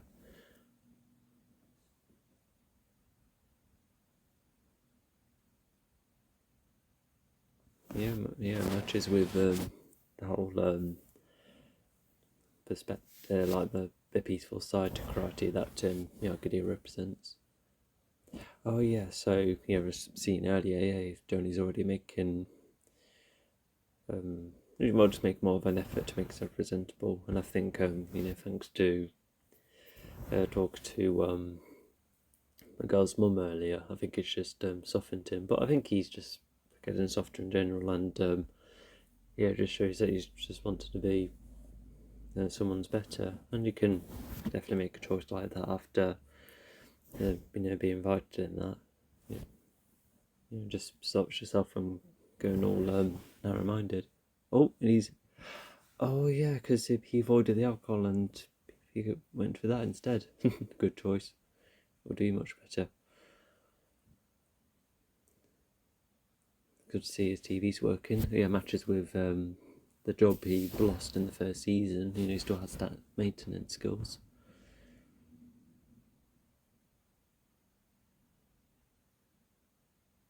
Yeah, I think did Miyagi take Daniel to this forest? Oh yeah, here's the rugby gear that's you would see in the first film. Oh yeah, Daniel was talking about whereabouts to hit with the knuckles. That's why something I was learning bits of in the current martial arts place I'm going to.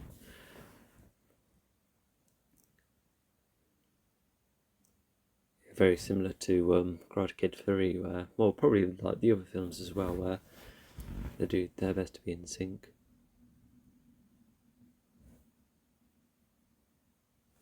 Because as you'll see later on, it's I think being multiple people synchronising at once, it does that like a purpose to it. Yeah, Robbie feels like he's knows it all, but yeah, Daniel's like, yeah, there you go, yeah, still more.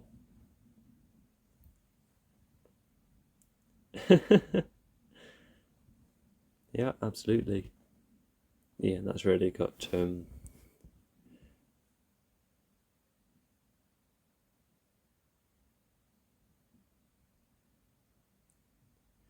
I'm not sure how many times the dad was mentioned. Probably like very little times, but it's nice to bring it up again. Just to so Daniel acts as a really good mentor for Robbie. Just trying to go on the same wavelength.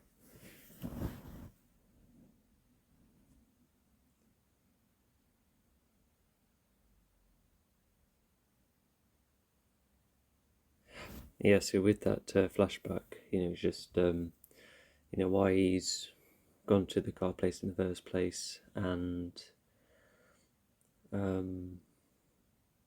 seeing Johnny Miguel as well. It's almost as if he probably thinks that he won't be seeing Johnny again, and Johnny's probably already focusing on Miguel.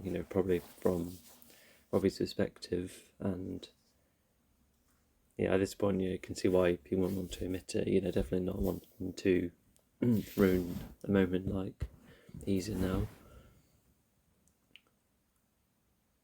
Yep, I know what a round kick is.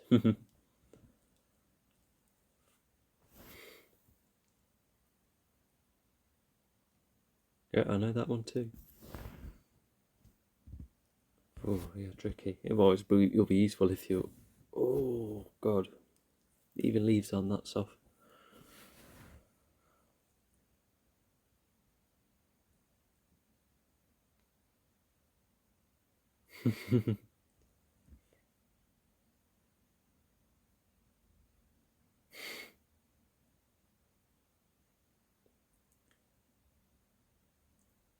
Is this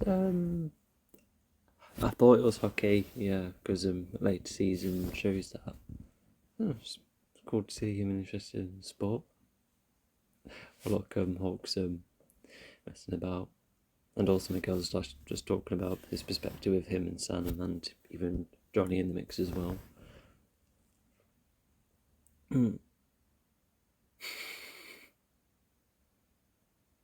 I don't think he should be talking like this enough, so I hope he's talking quietly enough.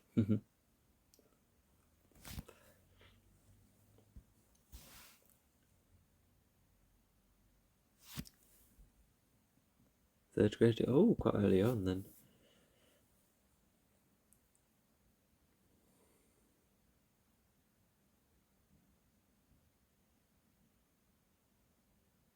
Alpha. That's such a funny word considering what Memeless has been saying about the word alpha. And also, yeah, it's funny to see Eli to be like, yep, that wasn't me. Yeah, I wonder if you like continue afterwards. Also, yeah, it's nice to see Eli have be a bit more sociable, show off a bit more of a cheeky side to him. Even though that's in question later, but it's at least he's a bit more outspoken. Just not afraid to mess about as well, which can be which has its positives. Oh yeah, I do like the payoff for this, and oh, maybe don't interrupt him while he's in that position.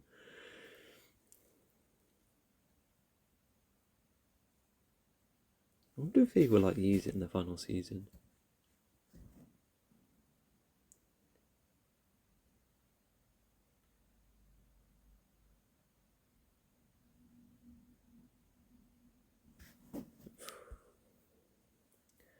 Yeah, that sounds challenging. I don't know how to do that myself.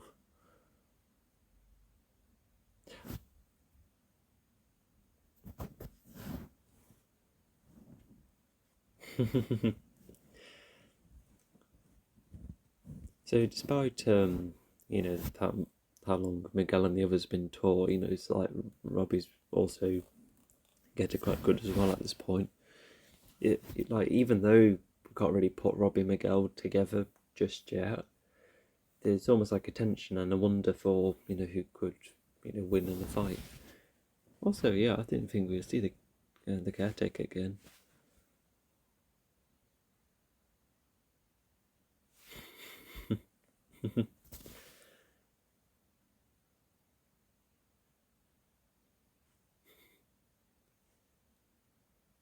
Yeah, even the stepdad seems to be, like, not too friendly with his caretaker either. So he's probably just like that with everybody, even with probably was like that with Johnny's mum as well. Also, yeah, really interesting to see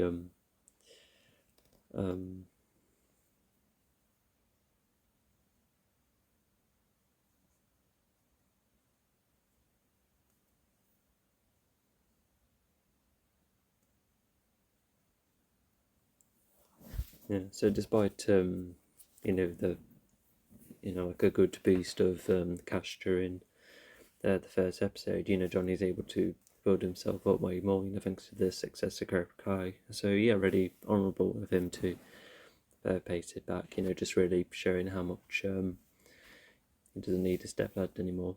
Also, yeah, they're getting on again. That's nice. I wondered how they resolved the argument.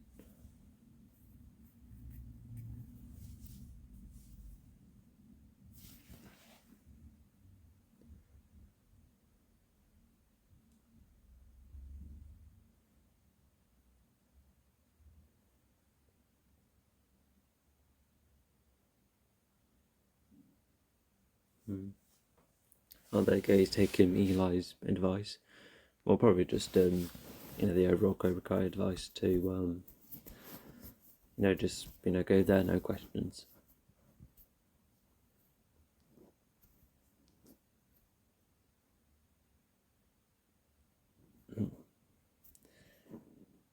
Even at this point, you're like, well, wonder how the rest of these characters interact, and it's not until much later where Miguel and Daniel will, interact with one another, but yeah, it's definitely interesting what happens. Also, yeah, to see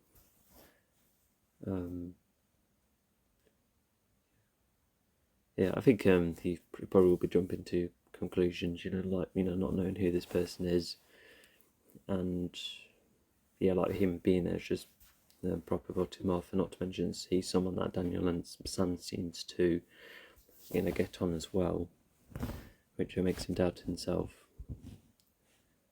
And so he's probably already,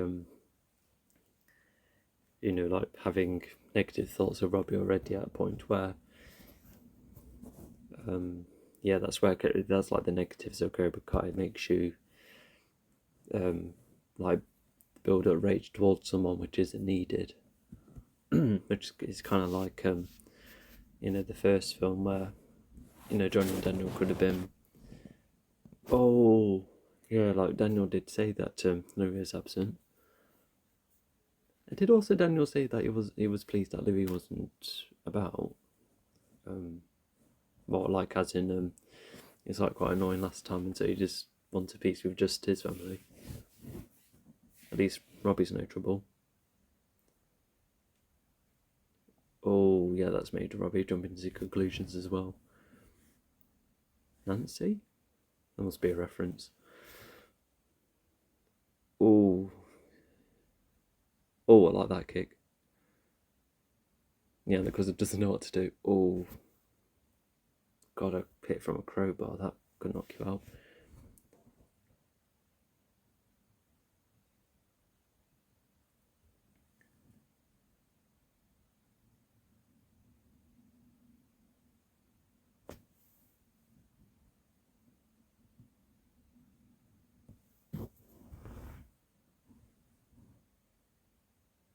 Oh, it looks like it has like a proper good scrape from the crowbar. Must be the sharp side.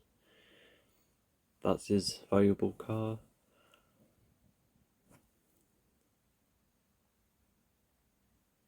What I really find this scene interesting is that it's almost like the rage or side of Johnny coming about, because Kreese trained him to be like this warrior of karate, and to see him be fight all of them effortlessly like that just kind of make him scary. But what I also find about the car interesting is that in the first episode, he wanted the car out, not wanting his help from Daniel at all, only for another LaRusso to take that car away from him. I think the car does get acknowledged in the following episode, but I guess we'll have to wait to see about that. Anyway, interesting episode. I say, not gonna lie, there was around when there was 20 minutes left of the episode, according to Netflix. That's where it's the first time I did recording between 2 days, but hopefully I continued it correctly, in line with the episode. Okay, so considering the time I have left, let's just go through the episode quickly and what it achieves. So all of that midpoint section, is pretty much overdone with now, and now it's hitting an area of seriousness, before the low point, which makes sense considering the structure. I guess another link, with the introduction, starting off with an area full of beating cars, and and Johnny's car ends up being beaten. Maybe that could be symbolism that Cobra Kai can take him so far, but then it still bites him back almost. That could be an interesting thing to think about. I like how Cobra Kai has merchandise as well, like a t-shirt that Johnny has on already, so that's that's cool. Because I think merchandising agreement seems to be easy nowadays, especially with even YouTubers that don't get 1 million subscribers. They're able to be like, hey, buy my t-shirt. Let's go through the rest of the episode. See, Johnny's got his proper class now of Cobra Kai students, training them in the car area, making them all tougher. So that's an interesting way to teach them. Also to see Daniel's mum as well, that's really nice to catch her up. I think even the argument between Amanda and the mum, I guess it shows how rivalries can be resolved, especially just between those two, which can be like a tiny hint about Johnny and Daniel's future. What it probably should have been like now, but it still can be later. So there's that kind of symbolism there, and I think the argument was also there to, well, in terms of the story. Louis was part of the argument, hence why I guess it was still Louis' choice not to be in the following meal, but he still decided to go for Johnny, considering the stuff with the billboard, and Daniel's probably told them all about all of the problems Johnny has been towards Louis, so the cousin would be quite defensive, and also the argument between the mum and Amanda, or the grandmother and Amanda, you could say. It's also there to encourage them to call Miguel, which then leads to other interesting aspects, such as how Sam doesn't seem to be ready to admit being with Miguel because of his tie to Cobra Kai, and both Miguel and Robbie have this interesting weird position they're both in, where Miguel's he wants Sam and he wants Cobra Kai, but Cobra Kai is what's stopping him and Sam from going further, especially with how Daniel would be reacting and what he currently thinks of Cobra Kai. And then you also have Robbie, who's being trained by Daniel, but he's totally into the idea. He wants to forget how he only did this to make Daniel jealous, only to be, once again, to be into it. So yeah, just a really interesting position to be in for those two characters. Also, in the fourth scene of this episode, you have a proper like a retelling of a scene from another character's perspective. Things like that can go wrong if you're not paying attention correctly, but yeah, this is definitely on point, because like Daniel did a spray on Johnny as a first strike from Daniel, and Daniel did hit him properly after he was pushed. So yeah, that was definitely in line. And also just get more history and details about Johnny and Ali, and then getting a bit just like raging up immediately. And I think after I don't think Miguel would have been influenced by Johnny. Like Johnny doesn't say anything like, "Oh, sometimes when you see a girl with somebody else, you would build up that rage up inside." Johnny doesn't say anything like that. It's when you're being trained by Cobra Kai, you need to be hard, and another side point, I'll hold on to that. But even Miguel's in a similar situation where you see his goal, you could say, with another person, and just all sorts of thoughts running through your head. You just don't know what to think. But I remember an interesting video from Scream Rant where he had the video had this idea that Cobra Kai could make you like so build up with rage in that it gets to a point where you're almost looking for someone to hurt next, because with Miyagi-Do it's just their self-defense. If anyone's aggressive towards you, you must defend yourself and just leave your life peacefully. But with Cobra Kai, because of the way you're trained, striking first, which means just going for anybody who upset you, and just having that mindset for all sorts of scenarios. Like no wonder you're trying to pick a new target almost. Miguel overcome Kyler, now Robbie's next, and that'll definitely lead to some interesting bits down the line. So after talking about all of that, that's one of the most interesting things about this season. Well, probably the whole show, actually. No, I can't say that. The show has all sorts of interesting elements like that. What else can be said? Oh yeah, nice for Carmen to invite Johnny for dinner. Like I said, first time for Johnny in a long time. To see, just see the three of them really appreciate Johnny. Because I think Miguel's not had any trouble since episode 3, and Miguel's doing well. No problem in that. I don't. Would Carmen would have been told about Miguel starting the school fight? Maybe she would have told him off about that in between episodes. It would have probably still been nice to see, actually, because at the end of, just later on in general, Carmen talks about how Miguel was so nice, and there was just a point where Carmen wasn't really keen on Miguel being harsh with the Cobra Kai training and that. But yeah, I think seeing Miguel's be part of that school fight, I think that could have been an interesting first step, but there's another interesting first step later on in the show, so maybe they saved it for that. But even then, I think still would have been interesting to see. And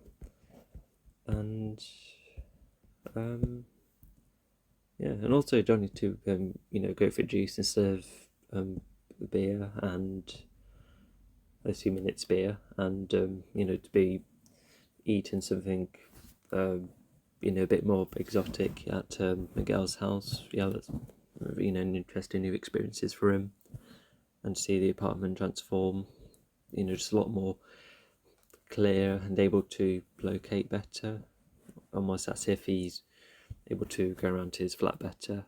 That's also really nice. And Daniel training Robbie as well. Oh yeah, that's something else just points out. Johnny just found a photograph of Robbie's mum. I guess that could go back to what was it, episode 4? Yeah, episode 4, where Johnny does pick up some words from Robbie's mum, which encourage Johnny to just like own up to his mistakes, and then that's what helps him get Miguel back, and also Carmen to be on a similar wavelength to Johnny as well. I think he's probably put that picture up at Robbie to probably help him remind him of that. Yeah, I think that's the only reason I can think of at the moment. Yeah, I wonder what film or TV show he was playing on that TV earlier when he was having the juice. Yeah, I think the only other thing I could think of is, yeah, once again interesting to see. It looks like it looks like the same house the stepdad, was still owns, in the flashbacks in the previous episode, when Johnny was putting the headphones on as a kid. Yeah, it still looks like the same house. Yeah, just quite interesting. And yeah, I guess the only other thing, we see a bit more about Godot as well, because we're already familiar with some things, like practicing on the sports gear and or going to a peaceful location or the synchronizing. But then Daniel introduces sorry. But yeah, like the tree balancing, and also talking about a double leg kick. So that's a couple of other bits that we learn from Miyagi-Do. Which, because sometimes when you introduce something new, it has to be as much as the previous thing as possible, and so far we are getting that, because if you're balancing on a tree and Miyagi-Do is about balance, then you can see that happening. And in a double leg kick, it's a very just like a very swift alternative move, which Miyagi-Do is made up of. I just found that really interesting. Sorry, it's just my nose. Anyway, I think we'll end it there. So yeah, just really interesting episode leading to situations going. Everything's going fine for Robbie and Carmen, and at least Amanda and the mum is fine. But Samantha and Miguel have had their own little trouble. And Johnny's lost his car. He's going after Daniel as well, which will lead to something interesting down the line, because he's just been in a fight with Johnny as well, so he's not very well either. And Daniel's fine as well. Well, probably won't be when Johnny comes about. I think we'll end it there. So that's season 1, episode 8 of Cobra Kai. Yeah, another very interesting episode. Yeah, I read it. Probably my favourite episode ending as well. Like a really cool mini cliffhanger in the middle of the season. That's I'll leave you to it. See ya. Hello, welcome to the second to last episode of season 1. So, not gonna lie, it's been a while since I've done my last recording. Kind of forgot what happened, but anyway, we'll catch ourselves up when we get through this episode. We're going to head for a very interesting episode, especially now that things have started to go downhill for a couple of people. Anyway, let's and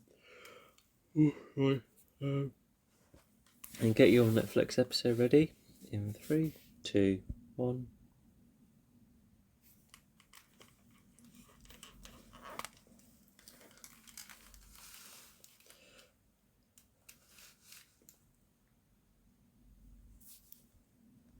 Okay. Yeah, sorry about the silence, by the way. I'm normally a bit more chatty. But yeah, we see a Robert, he seems to be going back to his skateboarding. I think, does he try and mix his skateboarding with karate, or is just seeing how his skateboarding skills are like? Is that actually him as well? Oh, okay, he slipped. Yeah, I like Skate 3, I'll say that.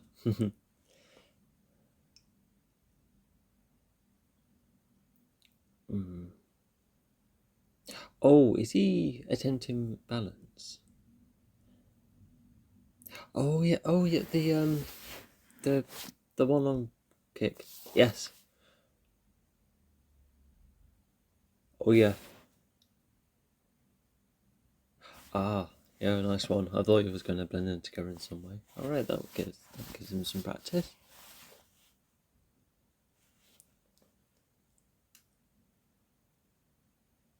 Oh, I remember what happened last time. So, yeah, Johnny thought that his cousin and a couple of mates went to.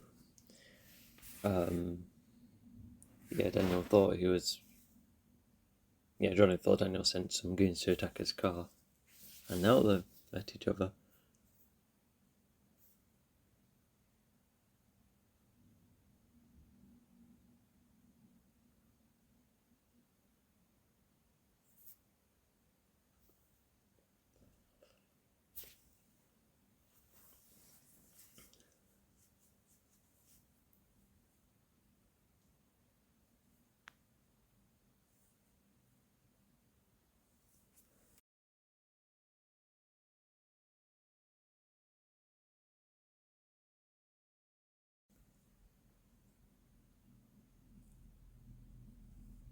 Yeah, he's not making things more helpful. But yeah, so yeah, Daniel tried to communicate that. Yeah, it's not. His fault. He knows Louis. Earlier, and Daniel seems to recognise the kind of mates that Louis hangs around with. And Amanda is definitely anti-karate at this point. Oh yeah, they're trying to mock Johnny as well.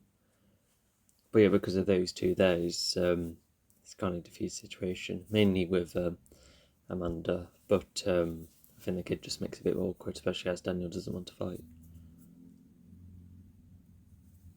There you go, trying to go for a more peaceful way. I suppose that's how Mr. Miyagi would do it.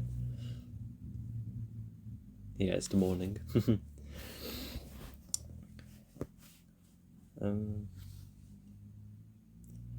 Yeah. I kind of what's interesting is that I think if it wasn't for the two people, I don't think I think they would have thought if it wasn't for those people, but not to mention if the casinos around Daniel's house, of course, you couldn't really fight without an audience or without anyone there stopping her. And there's something I remember. So yeah, Miguel is having some problems with Samantha because Samantha's not being honest. Like referring to him as his science buddy instead of referring to him as her new boyfriend. So yeah, it's continuing to bother him. Is that an exam as well? It looks like one of those exams I've seen where you just choose the right answer. Oh, there you go. Sam's trying to show some affection. That's nice.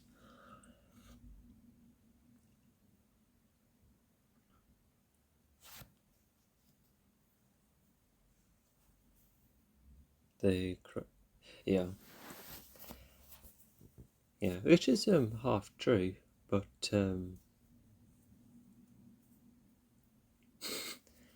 wait, those tables are quite far. Crikey, must have really not showered. I guess she's trying to make light to the situation, which is nice, but Miguel's still quite still being bothered, and yeah, he's trying to say okay, so yeah, that's nice.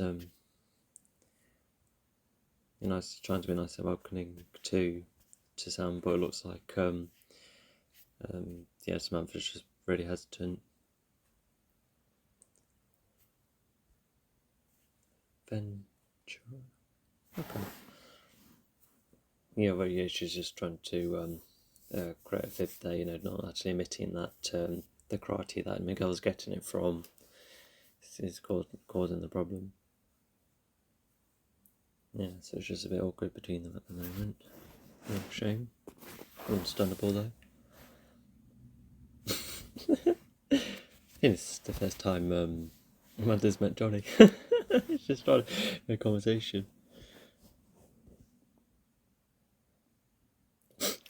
It's non-stop with them.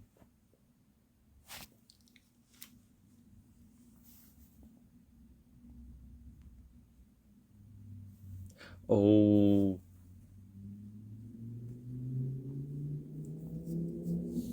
I think Daniel doesn't know either.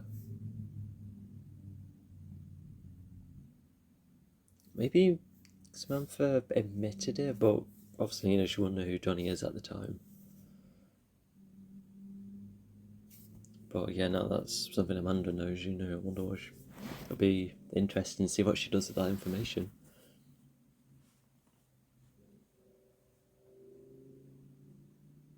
So yeah, at least she's trying to make peace by, giving him a trade. Trade of cars. Yeah, that's nice. Is that donut?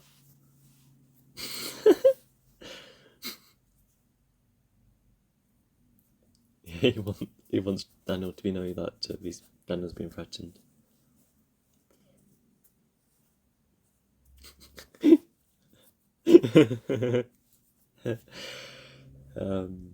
Yeah, I'm sure the ketchup's in the fridge. It looks like Johnny's not about to get up. Oh wow, there's a lot of salt. I suppose it makes up for the lack of ketchup. Or maybe it's just like really struggling to come out.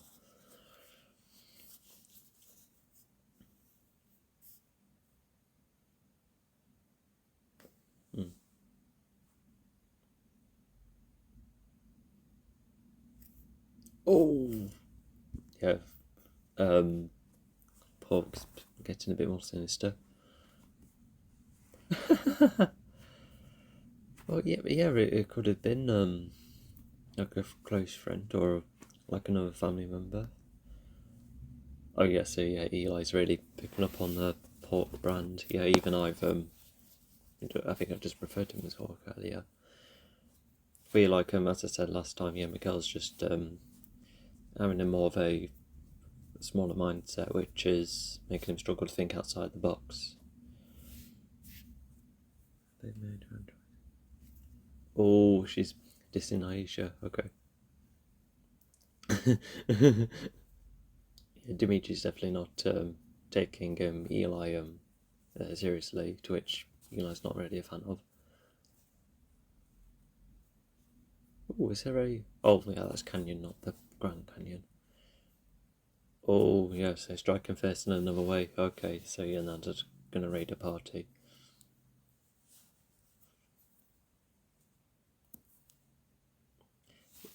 Yeah, so Daniel's business seems to be... a lot like that line. But yeah, just more classic cars that Daniel seems to sell. Yeah, just like a nice variety of cars.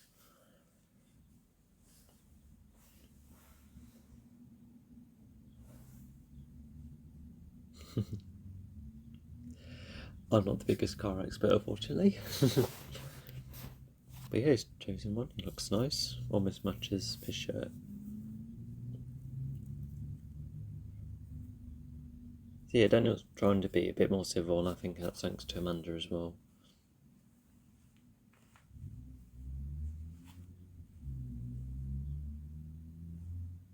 Okay, so because of what Louis done, yeah, Daniel's kind of punishing him by not letting him in. Yeah, that's interesting. Yeah, Daniel's definitely strict. Well, yeah, the car is going to be another colour, as you'll see later on. Oh wait, no, it does go black. Yeah, it does with bits yellow as well. Oh, there you go. She's confronted him about the information.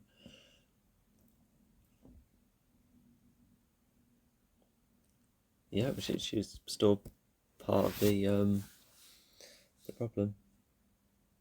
I think Amanda's also a bit frustrated because it's reigniting something in Daniel, which I think partially bothers him. But at the same time, Samantha's been in a quite a bit of trouble.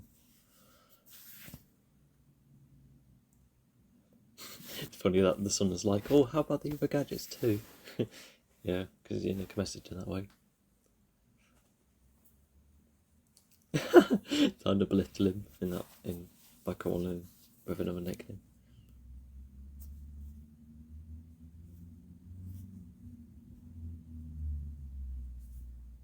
Yeah, I remember this song.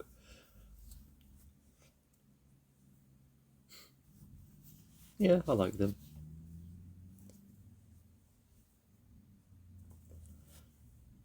I remember in that moment, I remember when showing this to someone and they're like, I can't believe they put them two together again. Because yeah, they're just chilling out and calming down as well.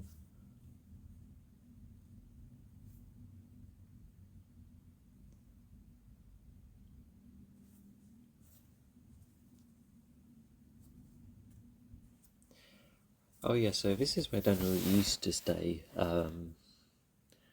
in the first film. Although why did he take Johnny there? Maybe Daniel's just trying to connect with Johnny more, trying to, add to the connection, or try and make a connection. Just try and be buddies. I think that's the intention, because someone like that would help. I think something that Mr. Miyagi would do.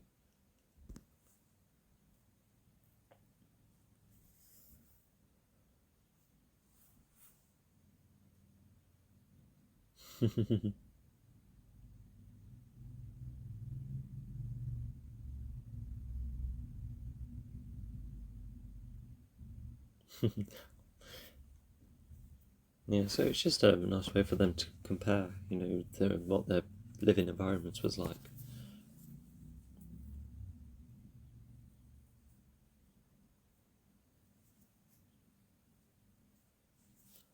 Yeah, so yeah, quite interesting that Johnny's saying, "Oh yeah, I lived, with wealth, but the wealth comes from someone I didn't really get on." So yeah, yeah, nice little flashback as well.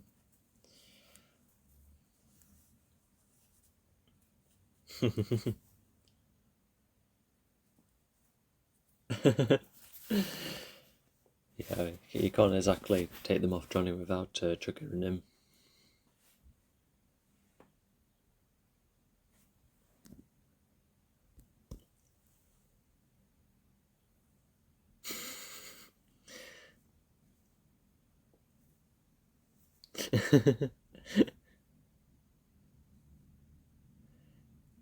If Miguel was in a much better mindset, then yeah, I think he would have been enjoying them in the store.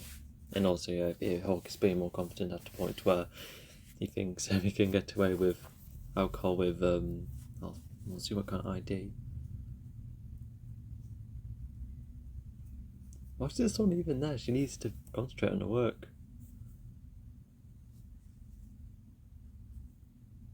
Oh, is it? What's I stunned Amanda watching some Samantha, but um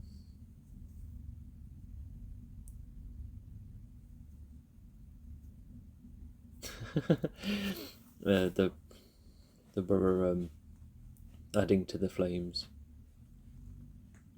Oh yeah, what would that be? Oh, I know you have to access the voice message.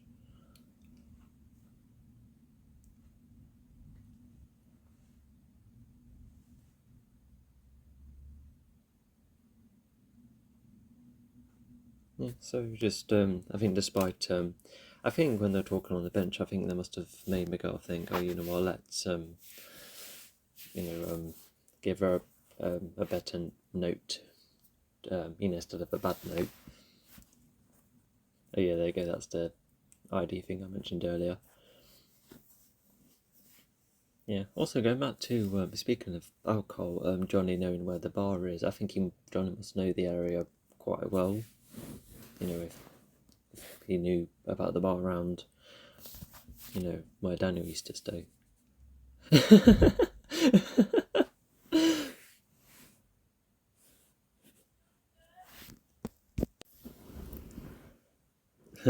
Pretending to be nice. Oh, that's it. Yeah, definitely a brand new ID. Yeah, are there like signs of um like a fake ID? I think there must be like special stamps or patterns somewhere. Oh, the way his case folded. Oh yeah, and get another. But a second drone. How would that work? Could you control 2 drones at once? Oh, it's started to come about. That's cool. It's got his skateboard.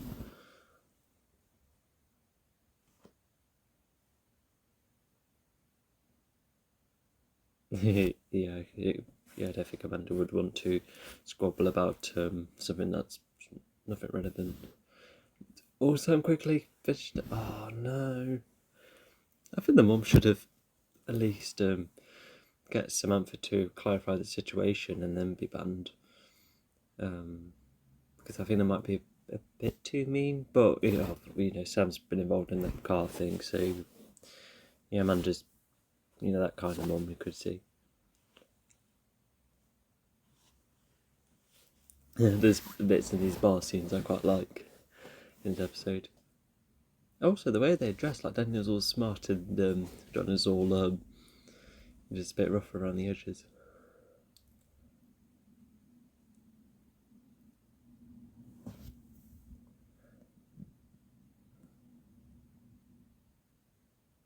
Okay, yeah, they're still talking about that. Yeah, just a bit more comparisons. Yeah, Daniel's turned out was a bit familiar of James' home life. Ah, okay. Yeah, so that's one reason why he was more into Cree. She had just more time for him. Okay. That's definitely expanded upon later on.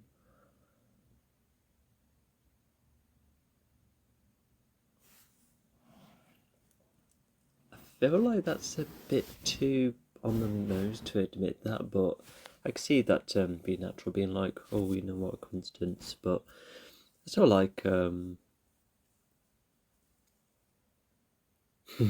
want to stay there for a while. But yeah, just nice for them to compare, I suppose, and also a bit more information about Daniel's dad. So I'm not sure how old would Daniel, like the character Daniel, how old would he be in the first Karate Kid?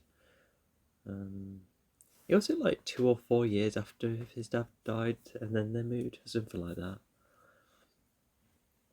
Oh yeah, so this is where they can see Cobra Kai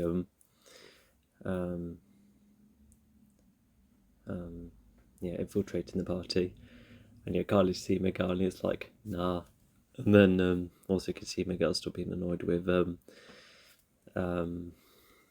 with Samantha missing, but not to mention because earlier if you would have wondered if Sam did manage to send it or not, even if it is incomplete, but just looks like that's not the case.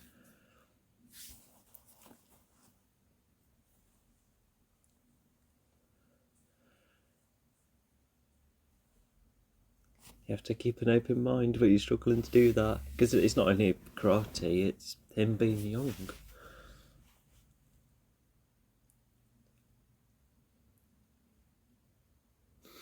God, this is the first time he's tried that stuff.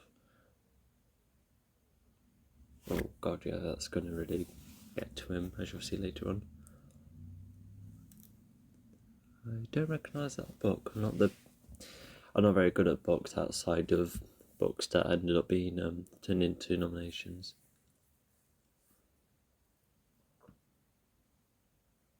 Ouch.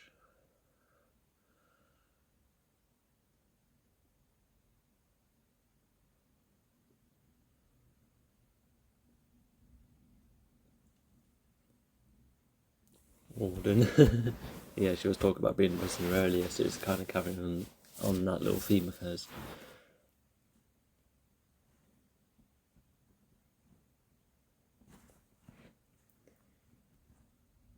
So is she like 16 or 17 if she's old enough to drive? Yeah, I think it must be that state of education.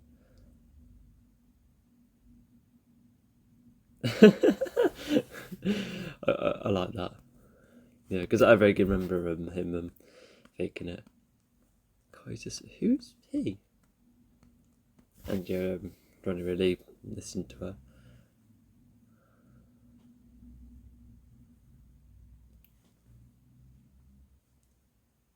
Yeah, it's just quite interesting that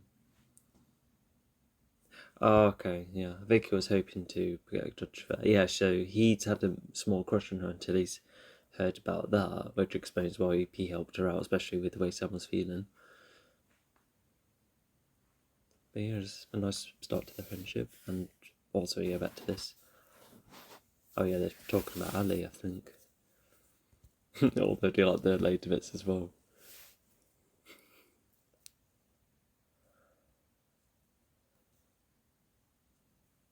I wonder what kind of doctor. Oh, okay. And this is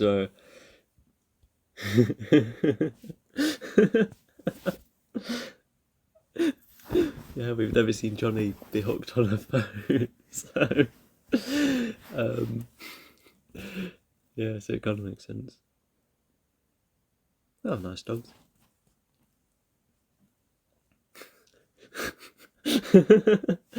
What was that? Ali's original surname again?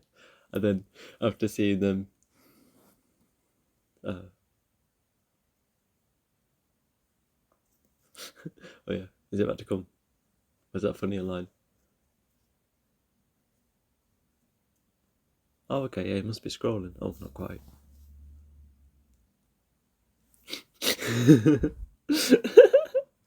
You two don't know him yet.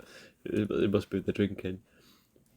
But just from catching up about Ali, that's kind of nice. Considering the last we heard of her was leaving Daniel during the homecoming at the start of Karate Kid 2.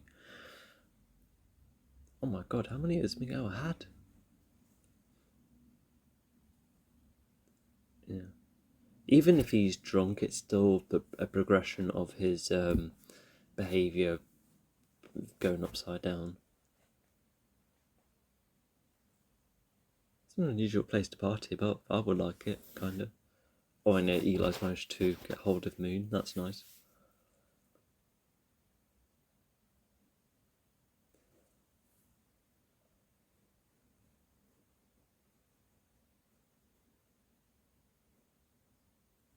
Yeah. I want to say, like, going back to Dan and Johnny, to want more drinks. I think it's just like kind of feeling where when you like once dated someone and they're with someone else, you can have that feeling going, oh. So, yeah, it just makes it funny when they're like, more drinks. But also, yeah, and Eli's just trying to explain how he's managed to get hold of someone, and Dimitri is just trying to get some inspiration, and yeah, it's trying to get hold of. Is it like the right way? Get hold of? It's not the right term. Sorry, I guess pull. Yeah, he's not the best with girls, as you can see. Also, yeah, she's been, because her party's pretty much been ruined. She's been she's kind of distanced herself from the distancing herself from the rest of the party. And yeah, the wait.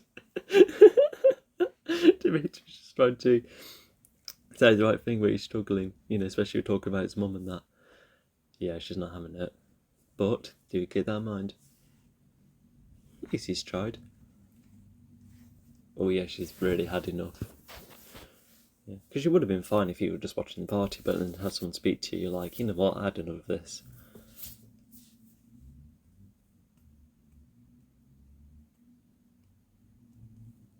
Fugly? I never heard of that word. Is that a real word? I know it mixes them together, but still. Oh, it means already on Eli's side. Although I think there's been cases where they get all bitchy with one another. Oh, to give a hold shoulder. Are just not going to like that? Nobody messes with a Cobra Kai student. Oh my god. Oh my god.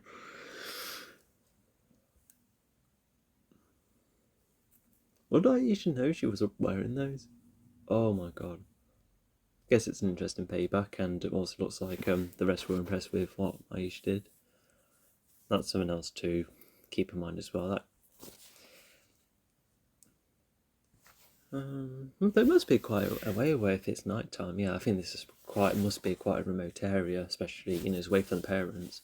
It looks like part of the Miyagi forest. Imagine if Robbie said, "Oh, I was training here." Oh, okay, man. Samantha's just explained him everything. Although, he's talking about it a lot.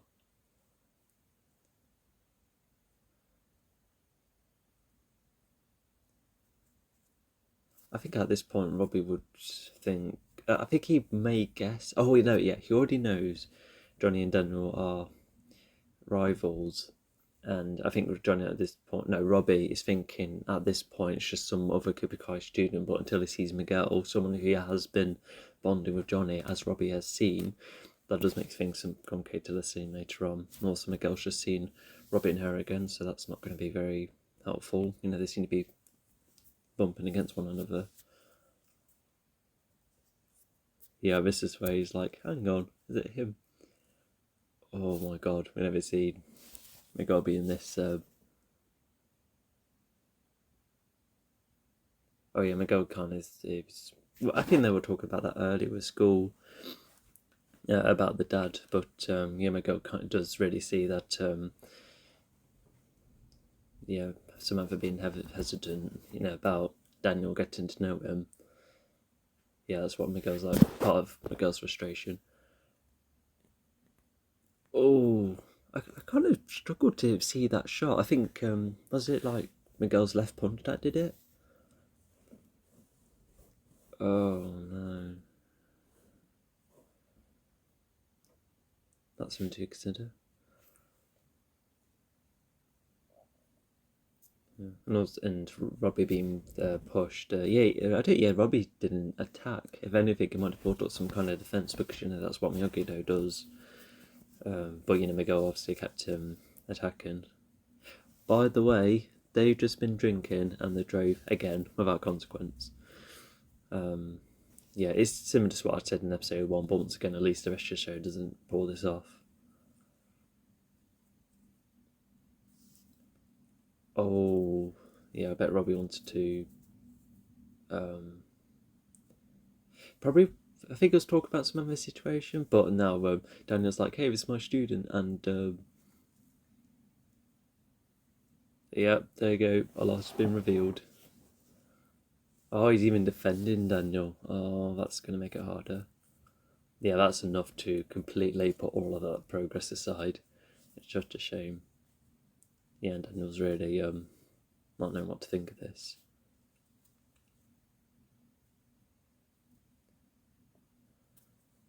It was at first, but not anymore.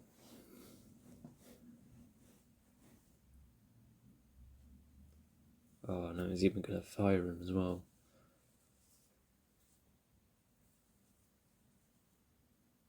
I bet Robbie would be transporting on his skateboard. And yeah, because of how defensive Robbie was for Daniel, instead of, you know, just, you know, defending Daniel, yeah, I can see why Johnny would want to drive him off. Oh, drive him off? No, drive without him. And also, you had to see, yeah, there must have been Daniel's, one of his winning statues. Presumably the one with, yeah, the 1984 tournament. You know, just like really, yeah, just symbolising all sorts. You could represent, you know, progress being back to step 1, or the progress being, well, just getting on, you know, the connections broke again, you know, because of that reveal earlier. And yeah, I think Robbie was about to explain Samantha's situation, you know, seeing Miguel and also seeing that Sam's also been attacked by someone who has been dating. Yeah, it could be any of those that Robbie was about to explain. But I think that's what Daniel might have been caught up upon later on. I guess we'll have to wait and see. So yeah, and also as I'm just rewatching the episode now, we've completed it. Yeah, because I say doing a one's, you know, going on one hand, that's already really tricky. But it looks like Robbie has his way of doing it, you know, by going up the ground, you know, using the skateboard, which is really neat. Yeah, because I was trying to figure out like how the skateboarding kind of comes into play alongside his, you know, like being someone all around the streets. But no, that's like part of the payoff, which is, well, just paying off that idea, you could say. So yeah, just really cool that. But yeah, that was the second to last episode. I do like a lot of second to last episodes. I think the only other show I can think of is BBC's Walter Road. The other routes oftentimes have that really neat second to last episode, just that one last hook to get you to watch the last one. And yeah, I was just thinking because after doing this and Cool Runnings, I was struggling what other things to do commentaries on. I could do Walter Road actually, but oh my god, there's so many episodes, and I'm trying to do my comics. Yeah, go on my social media if you're interested. So yeah, all sorts of interesting bits and bobs. So yeah, we have Johnny and Daniel trying to it's pretty much the first time they were properly getting on and connected, and then understandably all of that just collapses, understandably, and because not only is it disliking each other for another reason, but it's just that hatred towards each other, like getting physical, that part reignites again. And it's something that does happen quite often throughout the show, understandably. But yeah, it does get far better in the end, which is nice. And things like that will take a lot of time anyway. And it's also interesting to see the progression going, up and down.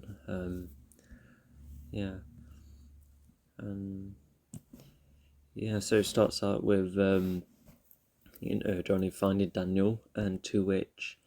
So if Johnny was making his way at night time in the previous episode, is Daniel's house far, or did Johnny stop off somewhere and then go into Daniel's house, or was he chilling outside Daniel's house before the morning? I'm not sure which one to go for. I'm sure there's an easy explanation. But yeah, and there's just a small parallel with Miguel having but actually no, I guess he is actually something to do with just his own problems with Samantha, just being tired of the whole Cobra Kai thing, because whilst Johnny and Robbie doesn't really sorry, I'm just confusing myself. But yeah, so let's just simplify the lot. So both groups, or both couples, duos, whatever, they've had their own problems, and now they've all just all just collapsed due to their own reasons. So so an interesting parallel, which makes this episode more dire for either of them. And it's just the most interesting part of this episode. And there's other interesting tidbits as well, like Dimitri trying to get more trying to get confident with talking to women, and there's Eli, he's now dating Moon, and we have Aisha taking revenge on the bully, which is coming out of bullying, very cool. The bully would of course deserve punishment, but I feel like that was gone too far. But in Aisha's eyes, it would have made it more satisfying, for her, because she was bullied online and that with all these messages. So from her perspective, it's warranted, and I presume that when the word gets out and about, and with Aisha being the cool one now, then other people are going to follow. I don't just more like agree with her. That's not something we really see, but we can presume, especially with what we see of the blonde lady, in season 3. Should I call her lady? Sorry, I really don't know her name. Is her name Maddie? No. Yes, I don't know. And there's other bits and bobs, like Amanda finding out something from episode 1, and I suppose I sometimes find it interesting where something that's introduced in the first episode comes back, and this is the case here. With the car crash into Johnny's car, that's something now Amanda's picked up upon, and that's cost Samantha's time going to the party, being grounded, and and that's bothered Miguel as well. And, you know, if it wasn't for finding out that truth, then, yeah, I suppose them two would have made up with presumably a bit more issues about Daniel knowing about Samantha dating the Cobra Kai. Because, yeah, robbery would have less likely come about. Unless he would, I don't know. That would be an interesting timeline. A what if scenario, I suppose. Imagine making a what if on this. That would be quite interesting. Can't really think of any scenarios at the moment. Also, yeah, Johnny's met Daniel's son for the first time.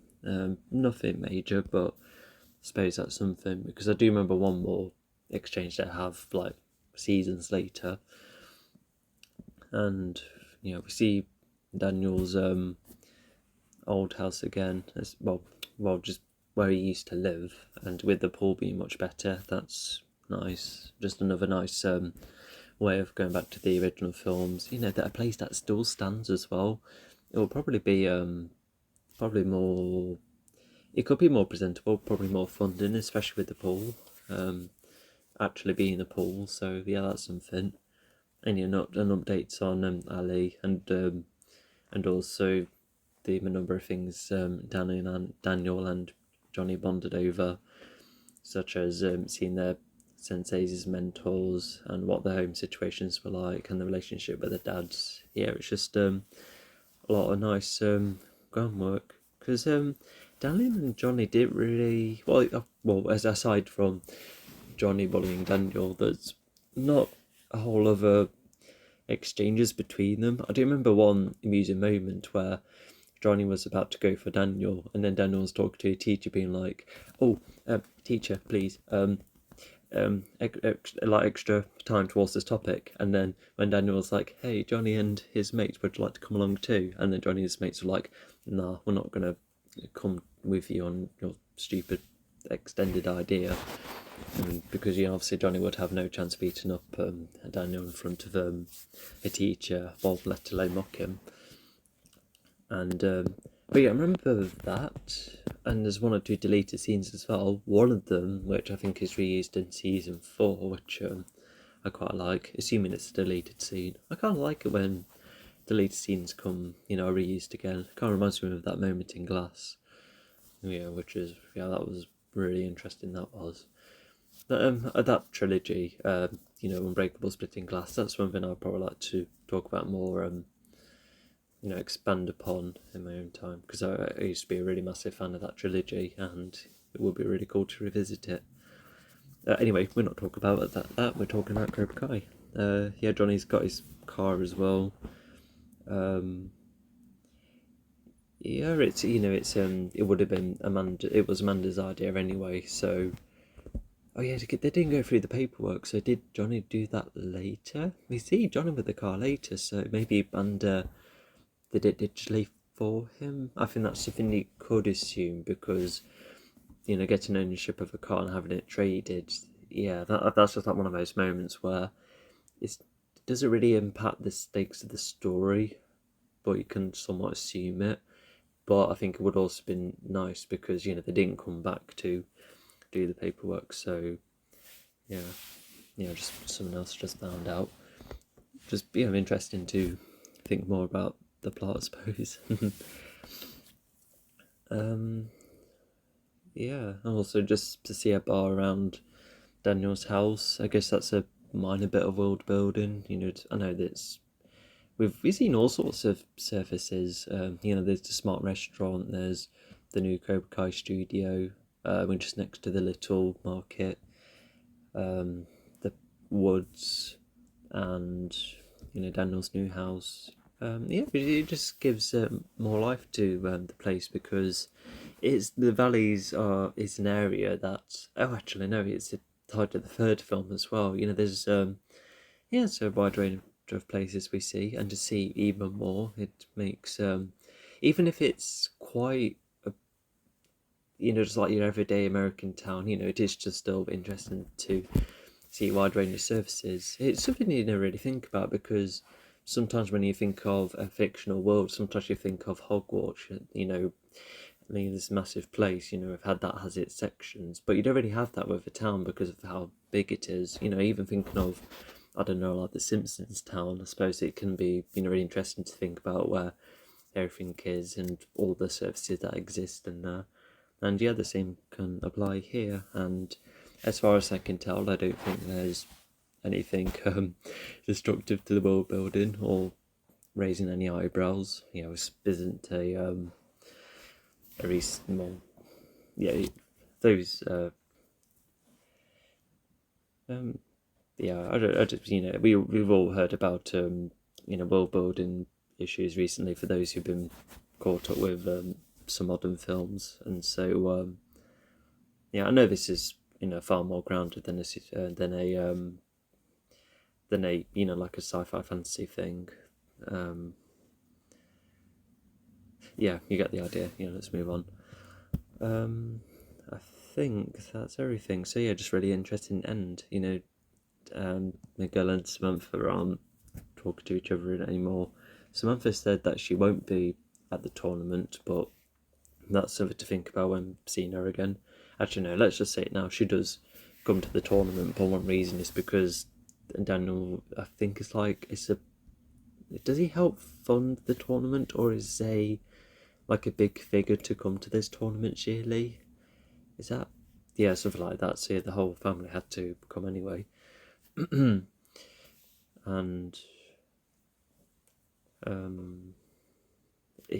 Miguel and Samantha are, presumably broken up at this point. Johnny and Daniel are, worse due to a different situation. I think Amanda in the next episode gets caught up with everything, and so does Daniel about Miguel and Samantha. Guess we'll see that in the next episode. I think that's all I can say. Just some interesting bits of the Cobra Kai students as well, just paying off more of what they used to be like versus what they are now, thanks to Cobra Kai. So it's just showing that kind of influence, and we can also see one of the final payoffs of Miguel's behaviour completely changing. How it's evolving since he's beaten up Kyler, and see him, his behaviour just go more out of line, and just seeing Robbie there and the impatience and getting drunk. It's just another massive moment for him. I think that's all I can say for this one. Just a really interesting one. I also like this one a lot.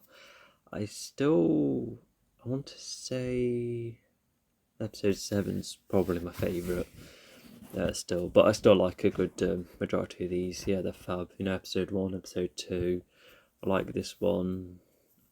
Some of the last two were quite good, and we're about to see the first tournament final, because in the finales of these shows, you either get a tournament-based finale or a finale that pretty much happens in the open world. But this time it's going to be a tournament.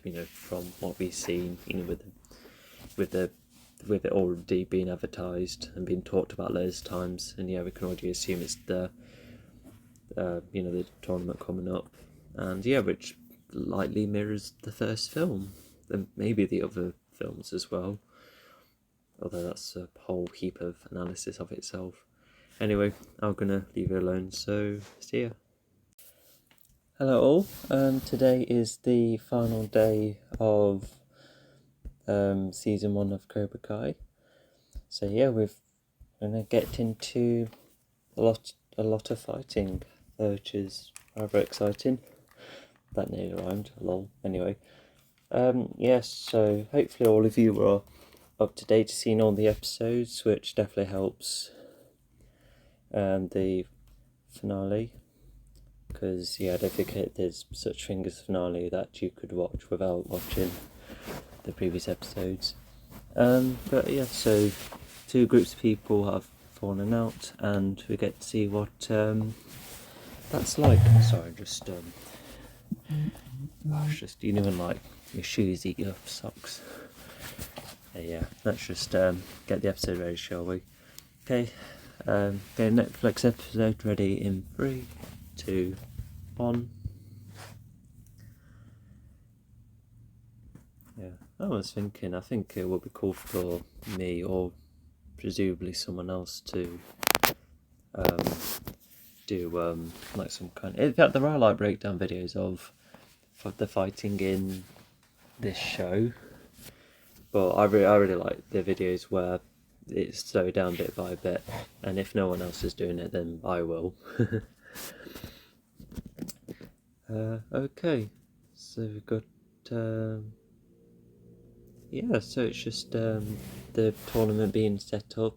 We can assume it's the same like hall arena as the pass matches, because we do see where the third quad kid takes place with one of the fights.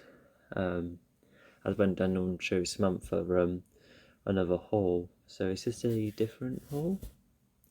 Maybe, because does the first and third film use the same fighting arenas? Not sure. Anyway, yeah, it's cool to see some kind of prep. Yeah, it's a really interesting build up. Yeah, can see some people warming up. We've seen other parts of the surface being ready as well. And these are what the fighting mats look like. So that's neat.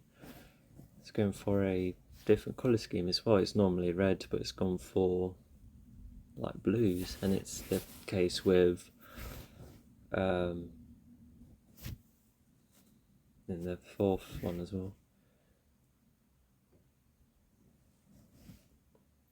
Maybe don't admit that too close to him. Although Miguel's already peak angry. And after wondering like where Johnny is, we at least have this background character to see where he's at. Is that what Cobra Kai has done to him? It's made him buy magazines. Yes.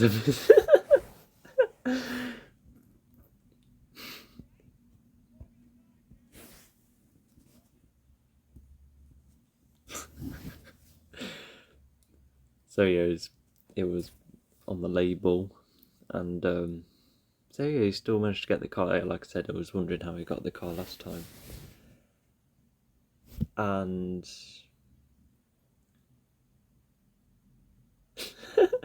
a good point, Aisha.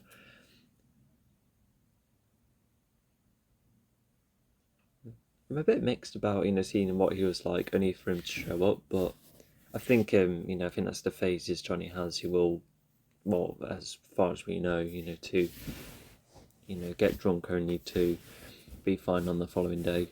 He wants his students do well after all, so yeah, and hopefully he's got over Daniel. And he's got his speech for all of his students, that's cool. Yeah, it's enough to... Oh yeah.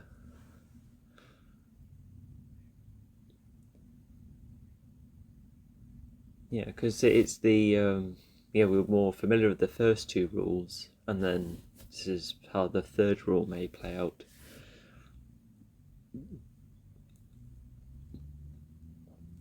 Applying it to real life as well, and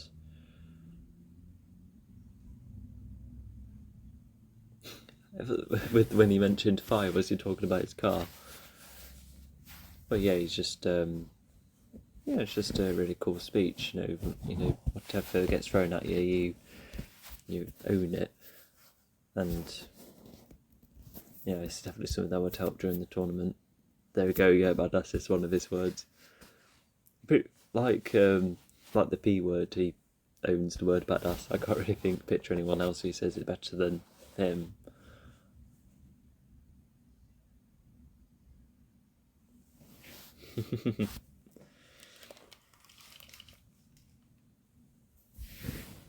Oh yeah, he's I presume thanks to Cobra Kai coming back into the tournament, I bet their uniforms have been made ready for them.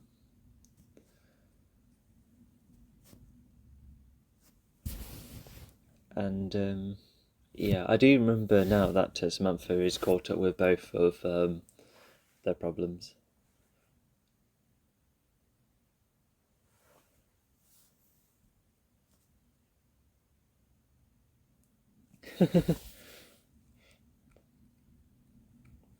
Yeah, that's why all of them have to be there. And do they go yearly?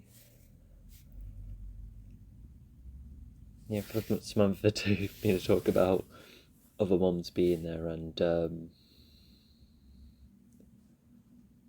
yeah, another yeah, that's already making them think about going. Yeah, she has other people to see. Oh, and that as well. 50th anniversary. That would make it 74.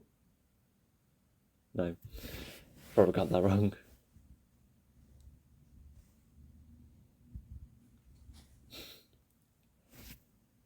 Yeah, there you go. They're acknowledging the design. Just seeing more of the community's input, all the council's input. Yeah, it's nice he's got a greeting. I wonder if other past karate champions come about. But considering the sponsorship, he does make Daniel one of the more significant ones. Oh, he's got his own flag banner. It's a vertical one. Yeah, I'm not sure what kind it is.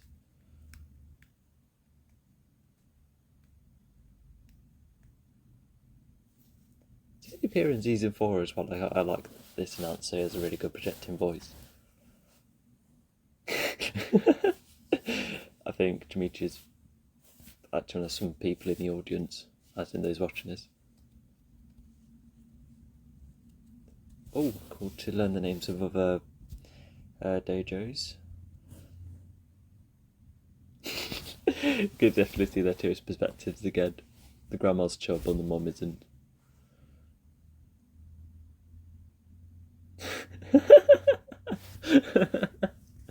Fair enough. Yeah, maybe the grandma was worried only for that to help her.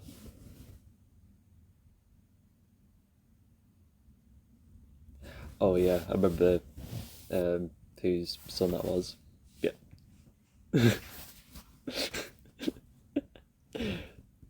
We don't really get much of the audience in films, but this time they give even like the background characters some personality.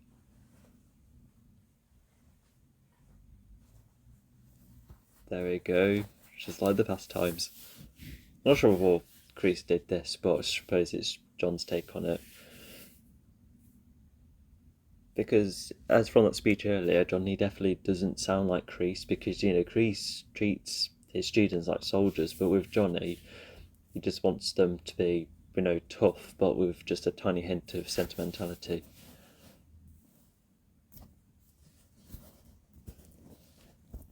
Yeah, I was thinking about why he would join, but I think if he's not wanting to do anything on the streets anymore, I think it's just something that he wanted to do.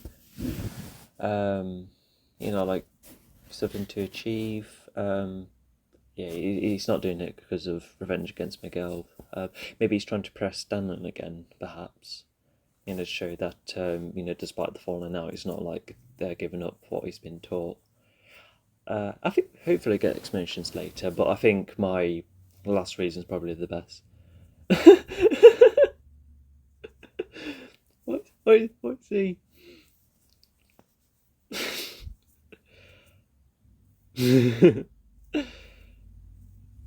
Oh, Johnny's passed it on. There's some bits and bobs later on about moves being traded, and it looks like karate evolved from this point on in the show. You ought to see moves being traded. Oh, there you go. I like those moments. So, despite Daniel not being the biggest fan of Robbie, and Daniel's like, "Yes, my protege's winning." Yeah, definitely good at fighting since we've last, when she was fighting Miguel in a couple of episodes. Oh, that was a good Superman punch, I sometimes hear it as where he like almost throws halfway through punch, and then this is yeah, that's just like his trademark move. I know, right, Dimitri, but I won't copy it.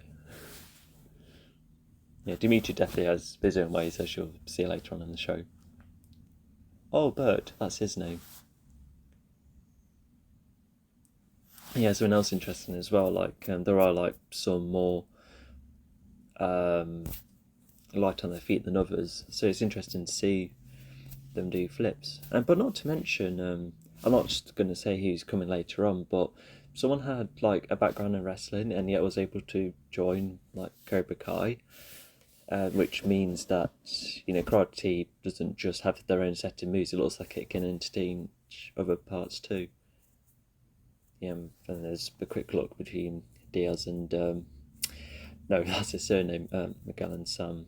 Yeah, haven't gone over it. Oh, yeah. I say blocking is ever so hard because you have to almost like shrink the top half of your body. So with your hands up in a boxing position, you have to like guard your face and your ribs at the same time using your arms. Oh, nice one.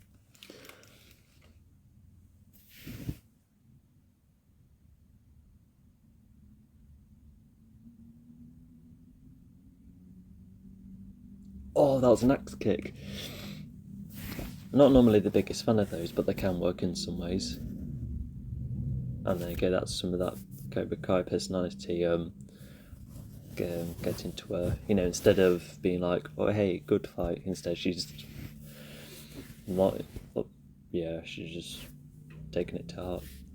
I say that went rather quickly. We're already down to like close to the semi-finals because in season 4, oh yeah, but I know why it's longer. You'll see later on. Actually, no, I'll just say it right now. It's in parts compared to just fitting a tournament in one episode. Yeah, so since they've fallen out, it's nice for Sam to try at least make amends with someone. Because unlike Miguel, who physically hurt Aisha, is just she's only backed off, which means Sam doesn't have any problem with Aisha. I did a nickname on them. Oh god. Imagine in school I just use my Xbox tag name. I would love to do that. I would still use my same Xbox tag name now.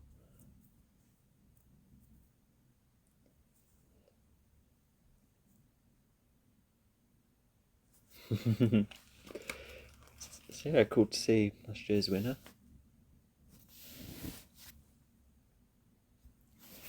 Oh yeah, there's an amusing moment from Johnny later. Oh, it doesn't happen just yet.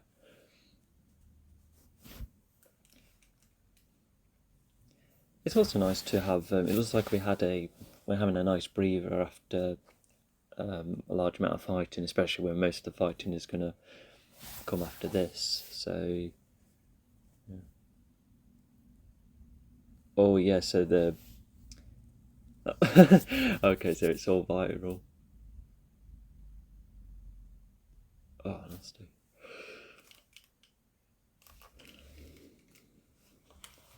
So yeah, like despite Aisha being in Cobra Kai, she seems to be. Yeah, I think yeah, it's just despite some hints, like unlike Miguel, it hasn't fully got to Aisha.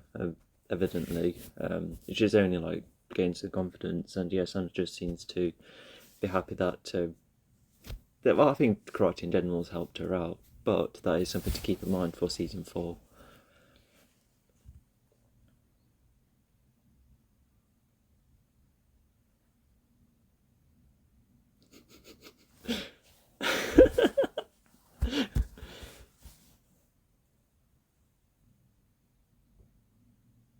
Yeah, I bet the commentator was like, "Yeah, that was long enough silence. Let's get on with it."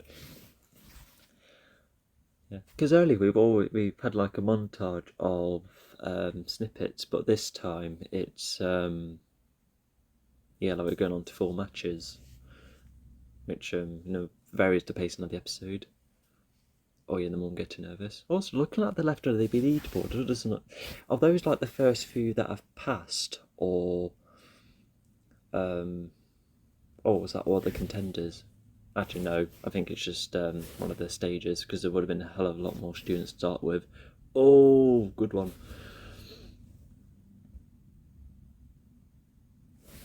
Yeah, so even Diaz is taking his anger on other people. I don't think Stone has done anything to you.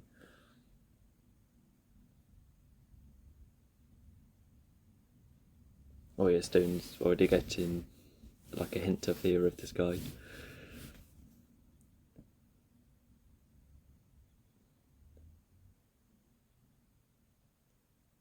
Nice collection of punches. Oh, he's tried. Oh, that was a spinning crescent kick whilst airborne. Yeah, crescent kick is where you swing, but for instance, if you're doing a crescent kick with your right with your right foot, then yeah, we'll just hit the side of it. Oh, there you go. Stone is showing some respect to him, and Miguel seems to be fine with that.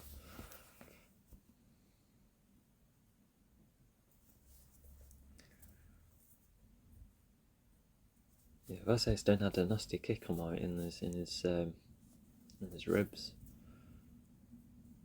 but yeah. Anyway, this is a moment.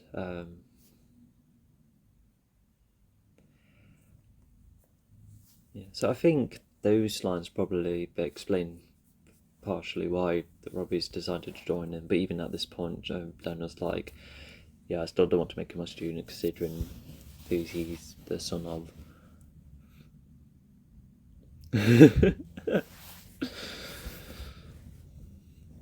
Yeah, he's adding more to his trademark. It's really interesting to have someone who has come up with his own identity, almost turning it into a like a quite a figure of his own, like an alter ego. Yeah, very interesting concept. Oh, that was a good throw. I think Hawk must have got Robbie at the back of the leg, to swing him in that manner.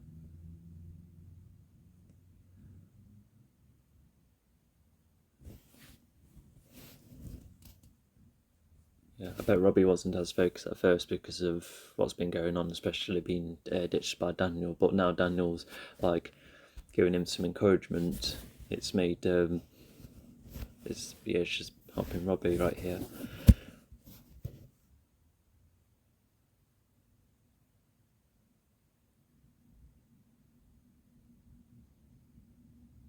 Yeah, because he just using that peaceful mindset towards something, which probably adds to why he was drawn in the karate. Oh, there we go.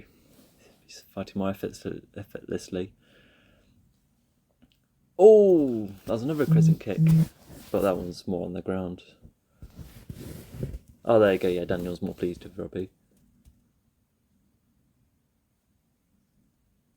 Oh, yeah, we already know Eli's a bit sensitive, but instead of no.